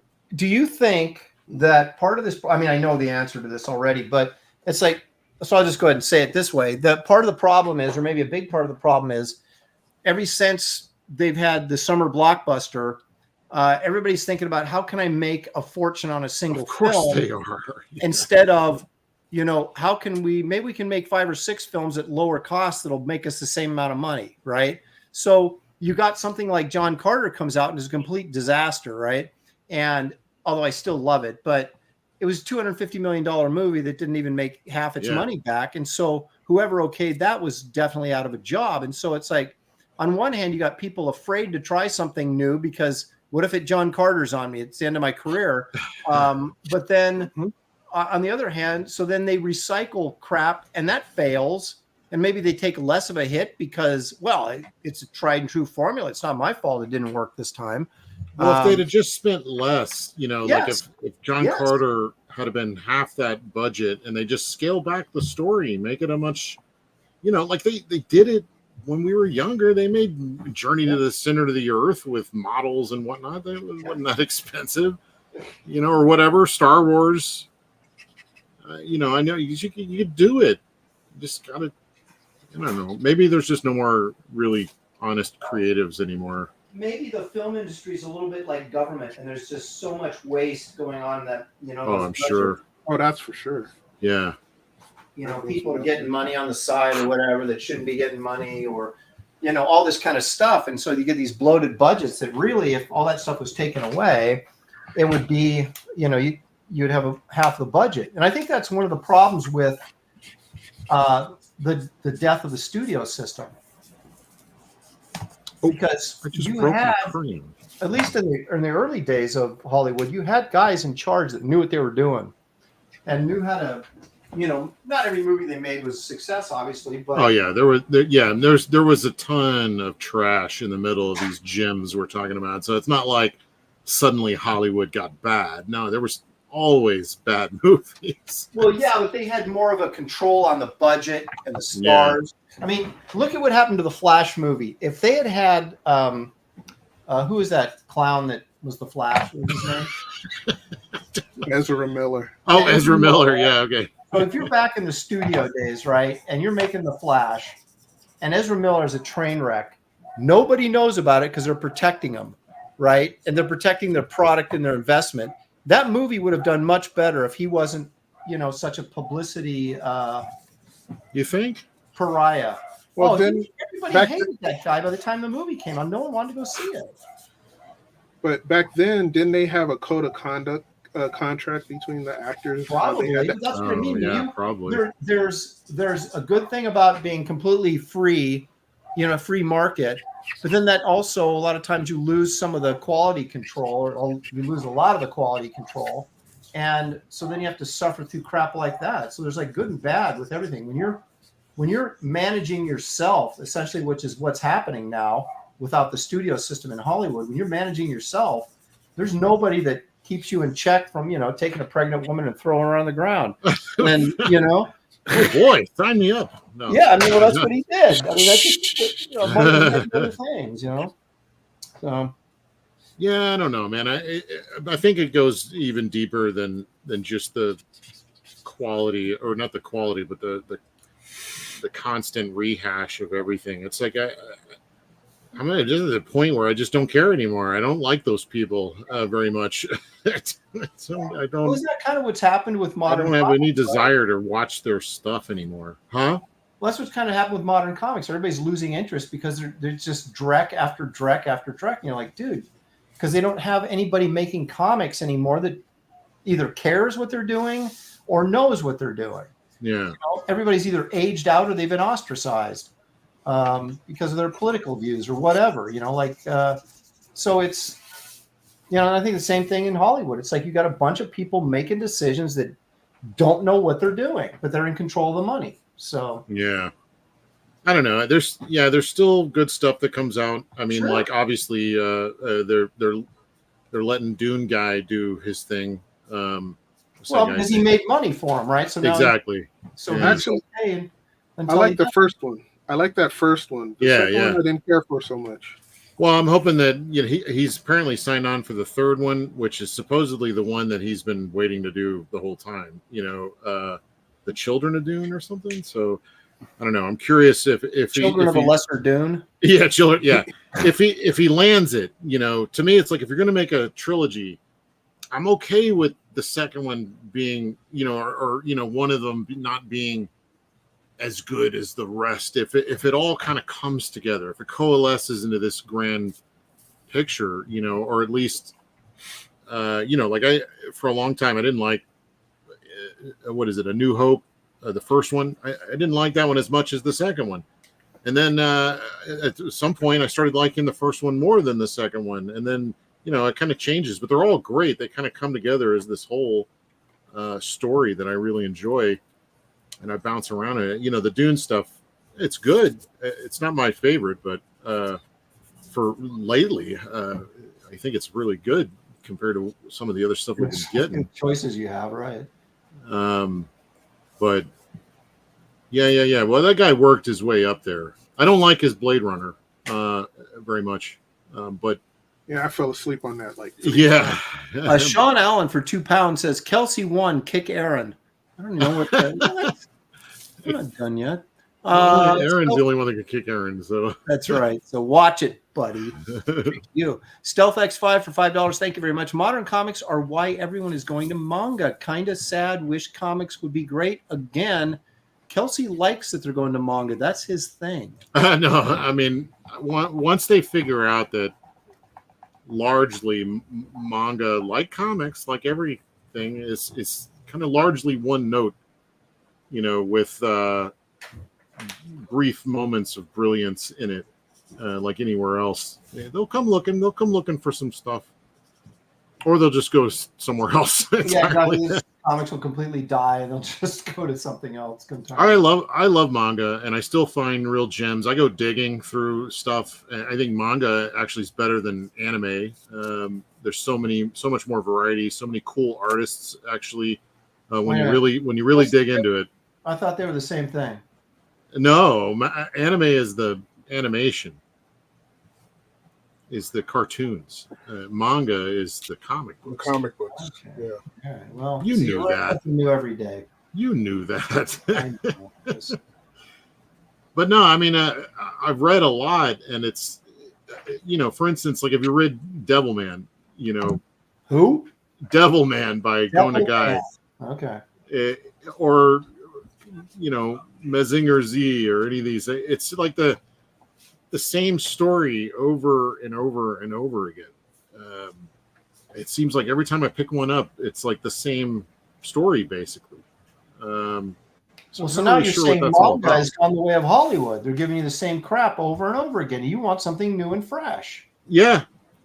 Okay. And just like American comics, you go looking, you're going to find some great stuff. I mean, just like music, like for a long time, I was complaining about the quality of music. Everything is pop trash, and it's just not very good. It's not from the soul. But you go looking, you're going to find some good stuff. There is good stuff out there. Most people don't want to look. Which is a perfect way for me to segue into some good stuff we'd like to promote on this show. One of those things is Kit Carter, Planet Doom. And let's take a quick look at this, if I may. So this the campaign is everything's done on the campaign except we're still got some coloring to go and some lettering to do, but that is coming along quite nicely. Yeah. Almost there, as Kelsey says. And so this will hopefully be getting to the printer very soon. And so it's only going to be open for about another week to week and a half, depending on how my schedule plays out here. But I do have San Diego coming up, so I'm a little worried about getting all this stuff ready for that. So, but this should be closed up before San Diego, which is, roughly 2 weeks or less. So anyway, you'll find a link in the description of this video. You can go there and check this out. 66-page graphic novel. And my artwork isn't loading on here. Why isn't it loading? Doggone internet. You got the hardcover, which is signed and number limited to 750 copies, I believe, if memory serves. You got the soft cover, which is just the story, not signed, but the hardcover also has an 8-page extra art gallery in it. So that's another incentive to get the hardcover, but the soft cover does not have that. Here's some of the artwork inside the book by me, Matt Ryan, and our own Kelsey Deluxe. This is the image that'll be on the back cover and also in the gallery, Dan Lawless's version of a pinup Kit Carter. Gary Martin and Kelsey combined for this. That'll also be in the gallery. There's some more gallery art there. T-shirts have been turned in. You can still get this sketchbook. That's at the printers right now. This movie poster, 14 by 36 inset size movie poster for Kit Carter and Planet Doom. You can get that. That is also at the printers right now.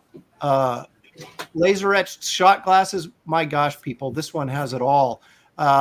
There's some of the trading card add-on or stretch goals you get with every order. A couple of those by David Williams there. So anyway, a lot of good stuff. Please check the campaign out. If you have not, like I said, the link is in the description of this video, and it'll be ending very soon. So if you're thinking about backing it, please do so soon. Also, let me take a moment and share David's current campaign. He's working with Ethan Van Sciver on Fearsome. There's the campaign right there. This is actually 2 issues. You get the first issue and the second issue with this. So plenty of reading to be had. I actually did a cover, one of the guest covers on this. Of course, David did covers. Shane Davis did covers. Ethan did covers. You got like a box set there. You can get all sorts of stuff. I'm not as familiar with this campaign because it's not my own, but I do know the artwork in it is fan-freaking-tastic. Here's a couple pages there by David, colored by, who's coloring this, David? Jason Wright. Jason Wright doing a great job coloring this Great job. well. And Ethan wrote it. So that's how the combination of talent works on this one.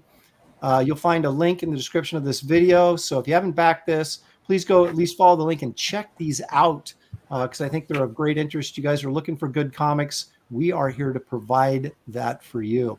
And if you go into the updates, you could see new artwork. Ooh. Go to the updates.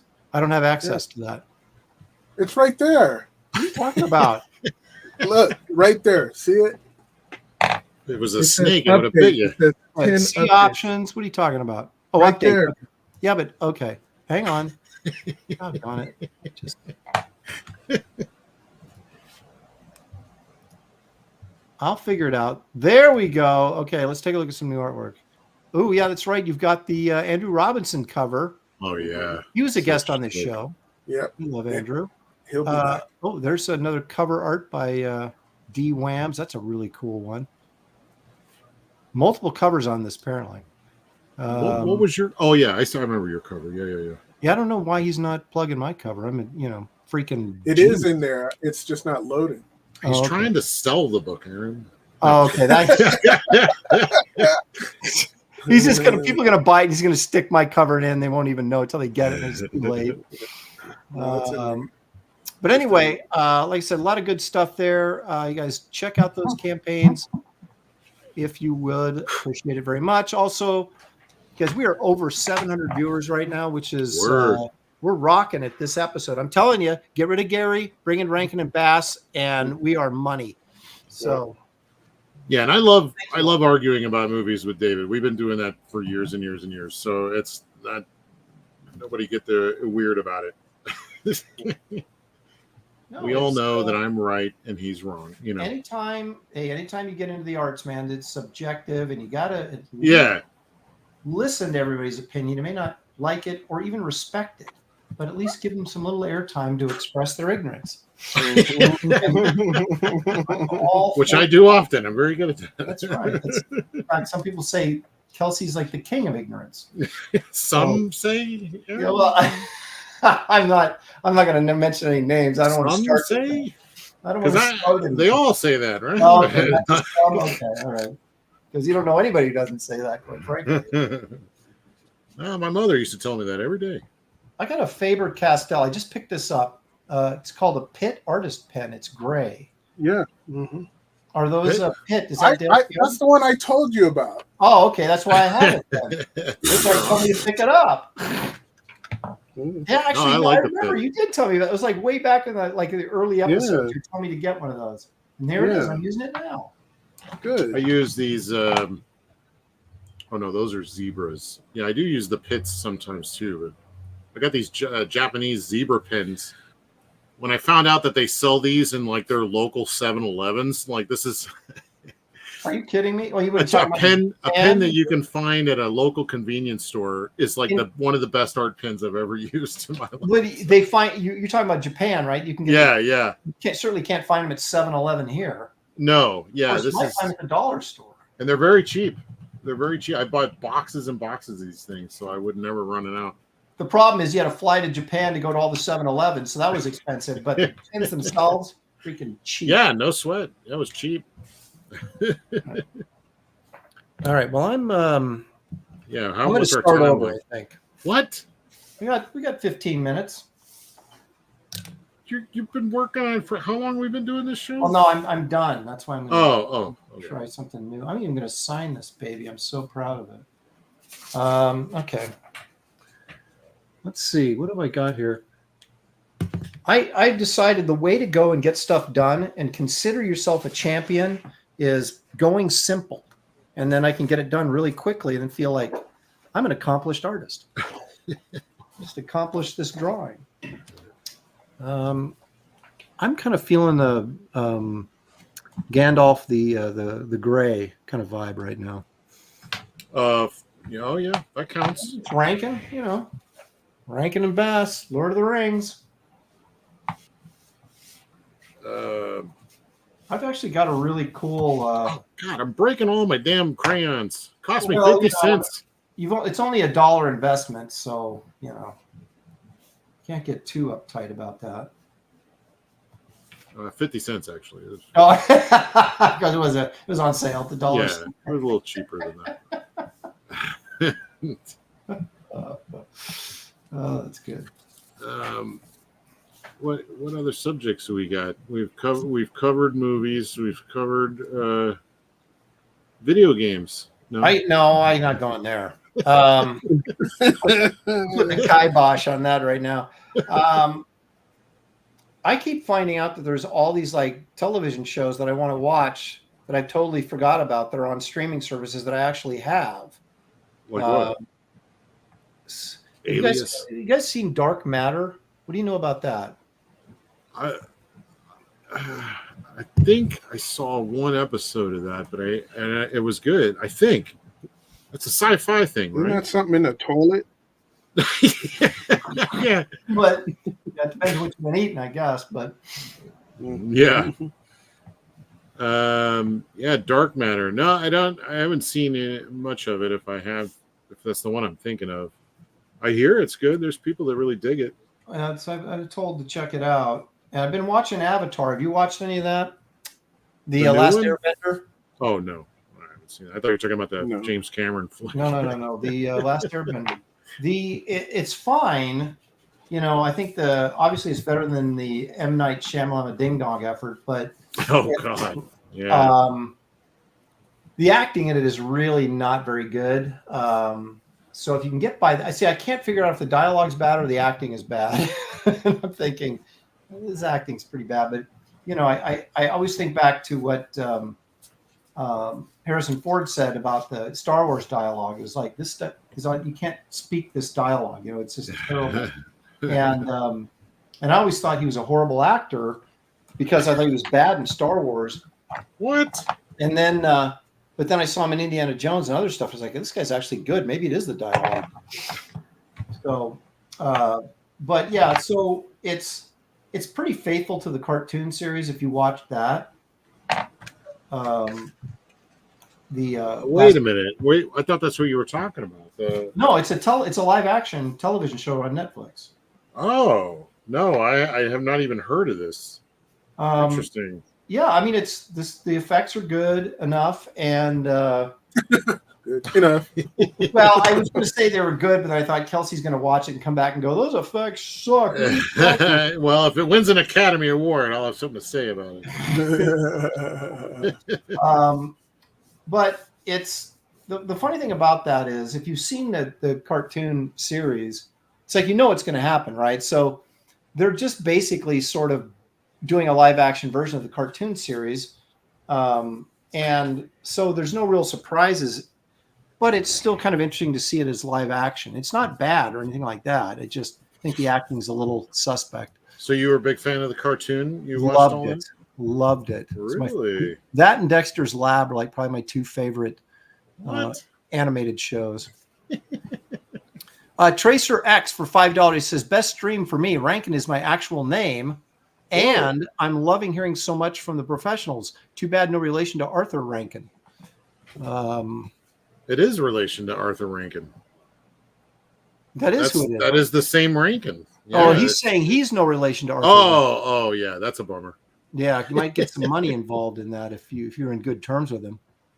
Carbon Dioxide says Wacky Races needs a live action. Does it though? Well, they did the what's that movie with Jack Lemmon and man, it was like the not Cannonball Run type stuff. Well, no, there was one that with the Pink Panther guy made it. We were talking about it one time on the show. I couldn't remember it then either. It's like The Amazing Race or something like that. Let me see. Well, there's a lot of. Oh yeah. I know who you're talking about. I forget who's in it all. It's a movie that like nobody likes except for me, of course. Of course. Oh, I saw a movie that you probably would have loved. What was the Natalie Wood was in it. Oh yeah. Tony Curtis was in it. That's it. That's the one. He was doing an expose on her, and yes. Yeah. Tony Curtis, Jack Lemmon was the bad guy. He's trying to, Peter Falk was like the bad guy's henchman. It's hilarious. No. This was I know which one you're talking about now, but this is a different movie. It was he was played like he was a magazine. The Great Race. Yeah. I think you're right. I think it was a Great Race that you're thinking of, but Tony Curtis was in it. So there's another movie with the exact same premise with the same actors about racing, but it's different. It's not the same premise. It's he's this magazine. He's doing an expose on Natalie Wood, and there's Lauren Bacall's in it, and he uses his is it Henry Fonda? Is Lauren Bacall's husband in this? Crazy. I think it is. And Tony Curtis uses Henry Fonda's name when he's wooing Natalie Wood to get this story on her. And then he falls in love with her for real. But it turns out that Lauren Bacall thinks that Henry Fonda was having an affair because Tony Curtis was using Henry Fonda's name. And so Lauren Bacall, it's all this crazy confusion stuff. And they had this huge scene at the end where they're all trying to get to the airport. And it turns out Henry Fonda was having an affair, but it was with somebody else. And it was just hijinks ensue. I think they're trying to guess it in the chat. Is it Johnny Bravo? Hong Kong Phooey.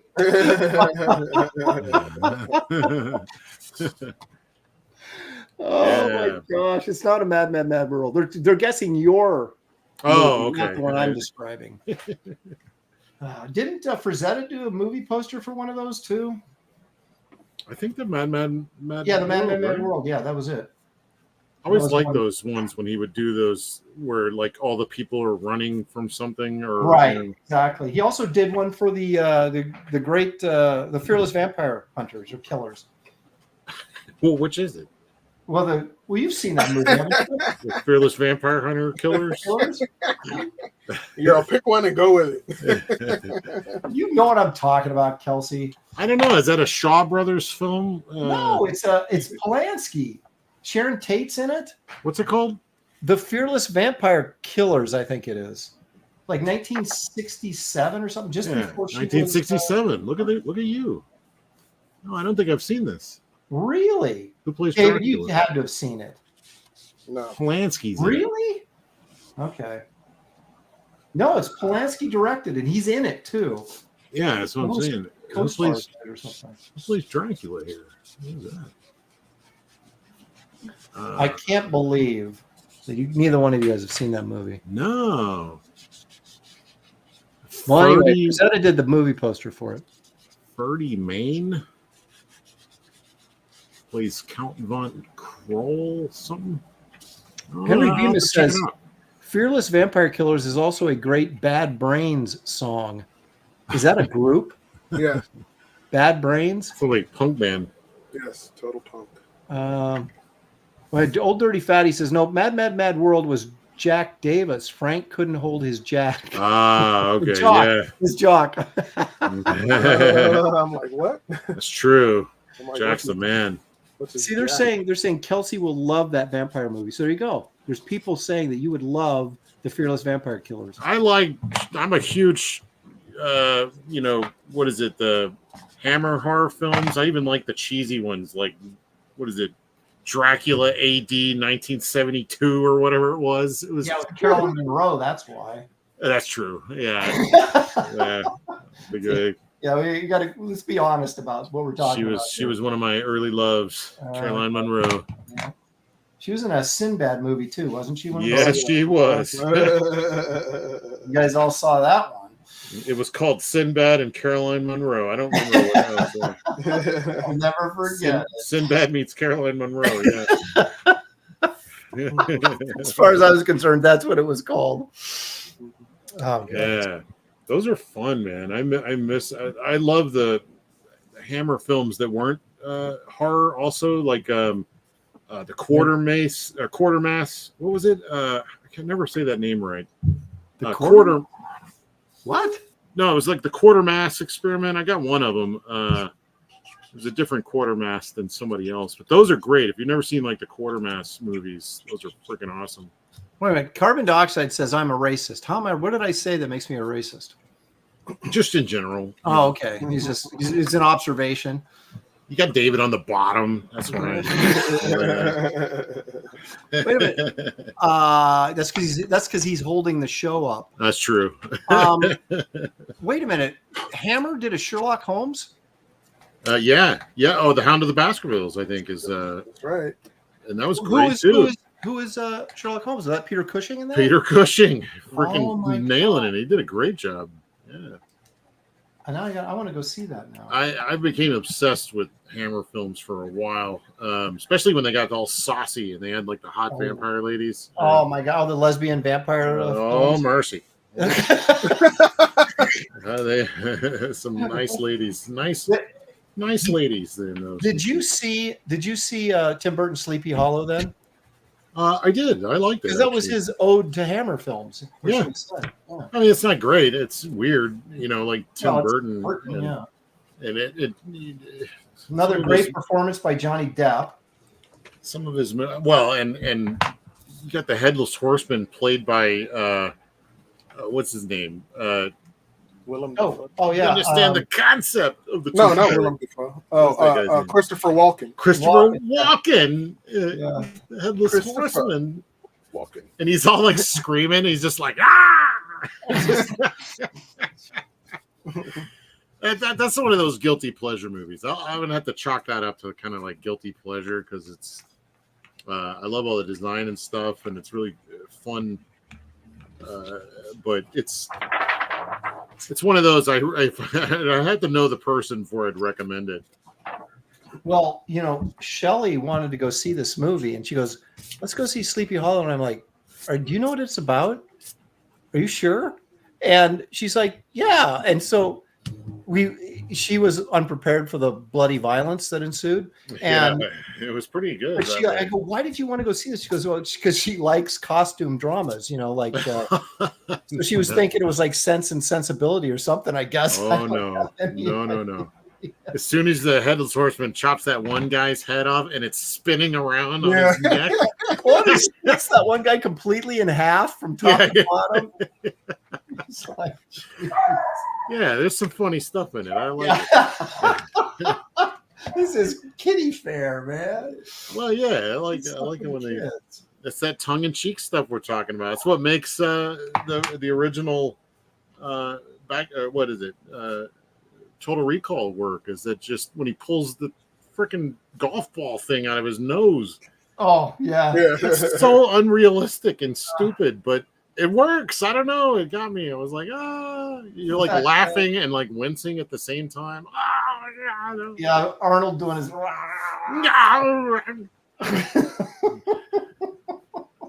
and then like, there's like some scientists that are like having to do their job, and they're like, probably threatening their families and stuff, and he's like, all right, sorry about this, I got to change your mind and all that. And he just brutally murders them by shoving poles in their noses and things like that. I was like, holy cow. There's just some random guy going up the escalator on his way home. He just got in from town. He's going to go see his family for a long time. And Arnold uses him as a human shield, and just turns into a giant wall of meat. That guy. I always think about these people. I care about these people, these side characters that just get blown away. Well, it's kind of like you care about the chat. I do. I care about them. They're suffering right now in great misery. And the thing is, they're suffering in huge numbers right now. They're loving, hating our take on movies and stuff, I'm sure. Well, I always liked Running Man myself. Oh, love that movie with Richard Dawson. And he has that great line where Schwarzenegger goes, "Ought to be back," and he goes, "Only in reruns." Only in a rerun. Yeah. Yeah, I love those movies, man. I miss that era. Just, good, bad movies. Good, bad movies, exactly. We got about 5 minutes. We're going to wrap this up. So, all right. Just enough time for me to finish my second drawing. If there was any question to anybody about who was dominating this show today. Me? No, me. I'm pointing at me. I'm pointing the thumb at me. I was just asking a question. Yeah. I said if there was any question. I was like, you don't have to bite my head off. Yeah, I don't know. I went with the crayons and the markers, and hey, you spent good money on those art supplies. You should use them. Had to use them, yeah. So I don't know. Not my best showing, but not bad. Not bad. Yeah, no, you've gone full color. Now, see, I used colored pencils on mine. I did not go watercolor today. Yeah, I just wanted to finish something. I didn't finish anything last week, so. I think we all finished today, which is remarkable. And you know what the common thread is? Gary's not here. We have our biggest audience ever. Gary's not here. We all finish our drawings. Gary is not here. He's the problem. I've been wondering what the hell is the problem with this show. That's the thing. This show ran like a smooth machine until Gary showed up. Where's my Gary the Slug? Let's pull Gary the Slug back out. All right, there we go. Gary's back in the house. Yeah.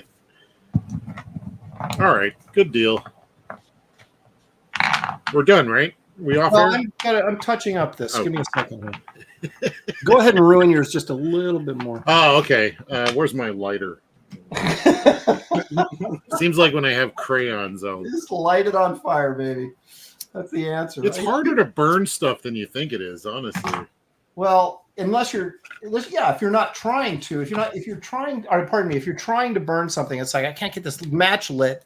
And then it's like you fall asleep and your house burns down because an electrical spark happened to fly out of the, So it's whenever you're trying to make it work, it just doesn't. I remember trying to burn a comic once. I was going to make like a video and burn a comic, and that's be edgy and cool. and the comic just would not light on fire. It was impossible. Is this a live broadcast? Or? No. Okay, so just wanted to see if I could do it, and it, wouldn't burn. I did burn comics once, and it was so painful. I vowed never to do it again. What, we were out. Did you burn yourself? Is that why? No, we were out, hunting, and fell on hard times. I was like, I put my comics with me, some of them, and I was like, it's either death or burn these comics. And after burning them, I was like, I'm going to die next time. I'm not going to burn comics again. No, what happened is somebody gave me a bunch of crappy, like 70s FFs that were just beat up, and I was like, I don't collect beat up comics. And I was like, I had no place to put them, and I didn't want them soiling my collection. So one cold winter I threw them in the old wood stove, but it was like it was painful, man. It was like, I shouldn't be doing this is wrong. Feel it. But book burning. Yeah, kind of. Think of all the moms that burnt like Golden Age comics. Those go up like tinder, man. I keep some of those around just in case I need a good fire starter. Old newspaper newsprint. Oh yeah, I used to have Superman #1. My mom threw it out and burned it. And you're like, Usually it just goes in the garage sale or trash or recycle. Yeah, I mean, in World War II, man, they had to get those staples out of those comic books because they needed the metal. It's true. They had for a couple of years there near the end of the war, from it was like 1944 and 45. Comic books only had one staple in the center because they were trying to. Everything was going to the make weapons and whatever they needed the metal for. So if I bought one from that time period, it would only have one staple in the middle? Yeah, I've got books from 1945 that just have one staple. Oh, crazy. Yeah.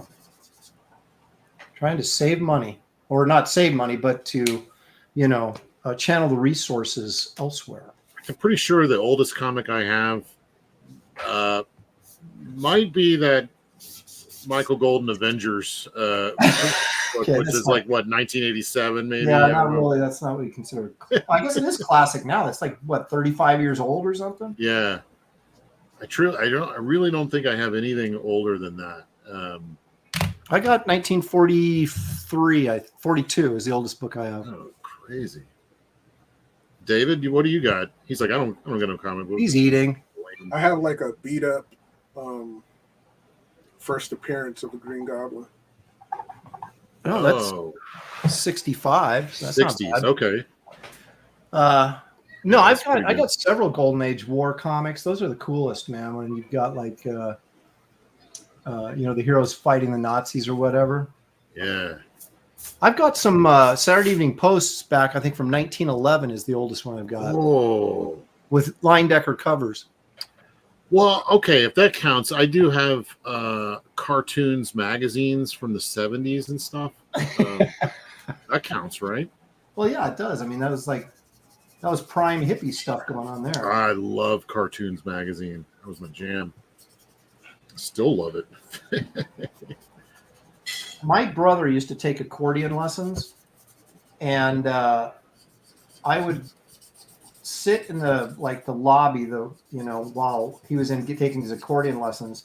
My mom would go visit one of her friends who lived close by, and this guy had this table, and on this table were a bunch of cartoon magazines, and also one copy of Not Brand Eck #3 from Marvel that I read, over and over again, and their little parody, they parodying their own characters, and it had Captain America story called Charlie America, and then they had the Incredible Bulk, and then the Mighty Soar.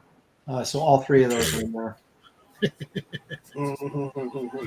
The Mighty I have since Soar. repurchased it so that I actually have it in my collection now, because it's that's probably the first comic book I ever read. That and then the cartoons magazine. All right, you guys want to call it? Yeah. All right, folks. With our we have 780 people watching right now. Thank you very much, guys. We appreciate it. I apologize. hit for any if we've offended anybody. Well, that's what we do. No, I don't apologize for that. Oh, okay, no. So anyway, let's take a look at my great drawings first. Okay, so I did this quick little Gandalf here while we were waiting, but here is here is my piece. This is why I got done so quickly. This is my reimagining of the Bumble. That's great. The Bumble getting some head. Oh, I used a the look on his Muppet face. face technique, and just it works. Guys are, He's like, Bumble did bad. yeah, Uncle. Yukon Cornelius did not fare well in this one. There you go. Yukon Cornelius. There he is. So the great Bumble there. Things went a little different in Christmas Town on this night. So anyway, which was the night after Christmas. Bumble got his revenge. That's right. He found his teeth and got some revenge. Okay, so let's take a look at David's. Oh, look at that, Francesca. I'm the original Batman. Oh my gosh, look at the endowments she has. Hey, boy, I need to watch this cartoon or whatever. Yeah, it's like, what's that called again? Yeah, that would be fun. They should do that. He actually says this in the movie. Does he really? Francesca. Yes, he does. But I just added the bat symbol to make it to really kind of bring it home, bring the point home. Yeah, that's fun. Okay. Everybody, who are you? I am the Batman. I'm the original. Yeah, that's cool. So did you on that background, would you smear that with your thumb or something? Oh yeah, what is that? Paper towel. What did you, David? Hello. He's out. He's done. We're doing a show here, David. Your participation would be welcome. I've seen Jim Lee do stuff like that, where he takes like a paper towel or something and he rubs the ink, like that. But is that ink or is it colored pencil? It's got to be ink, right? If only David were here. If only he was here to tell us. If it's black marker, that. Oh, now he just dipped out. What? He's like, see ya. Oh my gosh. Okay, Kelsey, what have you got for us? I got Panthro trying to look cool. There he is. All right. Well, let's finish questioning David, and then we'll get to Panthro. Yeah. David, are you there? Yes. Sorry. Okay. So, how'd you do that background? Oh, with a napkin and some ink, and I just. Yeah. That's what so you dipped the napkin in the ink and then smeared it around? Yep. Oh, look at that. Yeah, I like the look of that. I think it's great, that kind of technique. That. I've seen Jim Lee do that, but but he gets 35,000 for his sketch. That's true. When he does that, it's 20 to 35 grand. Yeah. I get $20 to $35. Yeah, very groovy. Freak Boogie says, Freaka Boogie. Freaka Boogie? I don't know. Bumbles, there's a lot of comments on the Bumbles, people laughing that David is not talking about his artwork because it dipped out. Like later, chumps. Yeah. Peace out. Okay, so that is actual India ink dipped in a napkin and then smeared around. I like that look of that. I might have to try that. Cool. I like that. It's real gritty, but still has the soft edges. This has a real nice sort of polished editorial cartoon look to it, Yeah. I mean, it's too polished for an editorial cartoon, but it has that vibe. Very nice, David. Very nice. Thank you, sir. Second place right now, for sure. We'll see how Kelsey shows. It's not a competition. I'm kidding. It's not a competition. This is nice fifth place. Done with crayons and color. Where are they? I've already thrown them out. You got your 50 cents. Yeah, done with the stuff I found at the dollar store. Not bad. Not No. bad at all. Not good, but not bad. Well, you know, you can't all be genius for crying out loud. You know, you got to have an off like- day every once in a while. My Thundercat looks like a dinosaur or something. It does. That is. Why did you do it like that? That's weird. I'm barely alive when I'm doing it. I'm just like fight. It's just a reflex. Just Okay. just about getting it done. Light it on fire. Okay, here we go, folks. All right, come on. Oh, no. Oh, he's doing it. Oh my All God. Wesley Gleason says that you won the coloring contest. Yay! There Oh you shit! go. I should have. Oh man! Did you ever enter those in like when you were a kid, like coloring contests? No, but I had. There was one comic store I went to. What was it? I think it was called Kaboom Comics and stuff in Dallas, and they had an art contest, and I would enter it, and I'd always win it, and then they stopped letting me enter. But it was the only thing I've ever won ever. So, And you won it a lot. yeah. Then that guy made his own comic company and hired me. I think it was my first story job that got printed. Oh, really? Yeah, Let's see it small work world. out then, right? Yeah. I got to get my camera. Mm. You know, I was messing around with my camera so I could do like videos of me painting that Kit Carter poster, and now I can't get it back to where I want it. It's a tragic tale. I know people are weeping in the chat over this. I'm wanting to get another camera so I could do like. You have two cameras, right? Yeah. Yeah, I need another one so I could switch back and forth because I lose my settings every time I have to switch it out. Yep. That's what you do, man. You have one on your person and the other one on the art, and you just switch back and forth. I need a body cam Yeah. for evidence. Yeah. Freaka Boogie says, "Frickin' cool, great, Kelsey." Thank you. Speed Eyes says HR. I don't know. Is that like a drug reference, maybe? Speed eyes like these guys, or like like he's on speed or something. Like your guy looks like he's on speed. Look at him. Yeah, he must be. He just took some dude's head off. I don't remember doing this. Oh my gosh, I partied so hard last night. I don't remember this.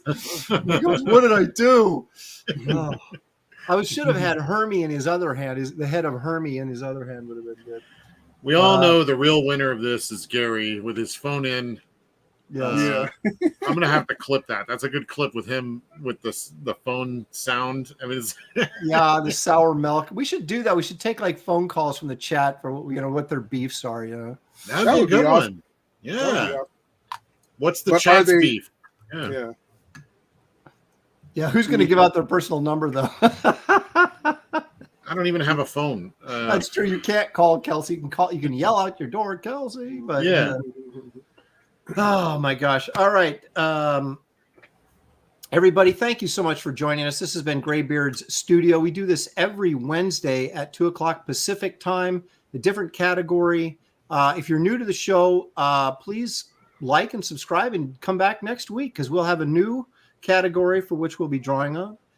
We put the poll on my Twitter account and then just retweet the crap out of it every Monday and get as many votes as we can. And the winner is what we draw, subject matter wise.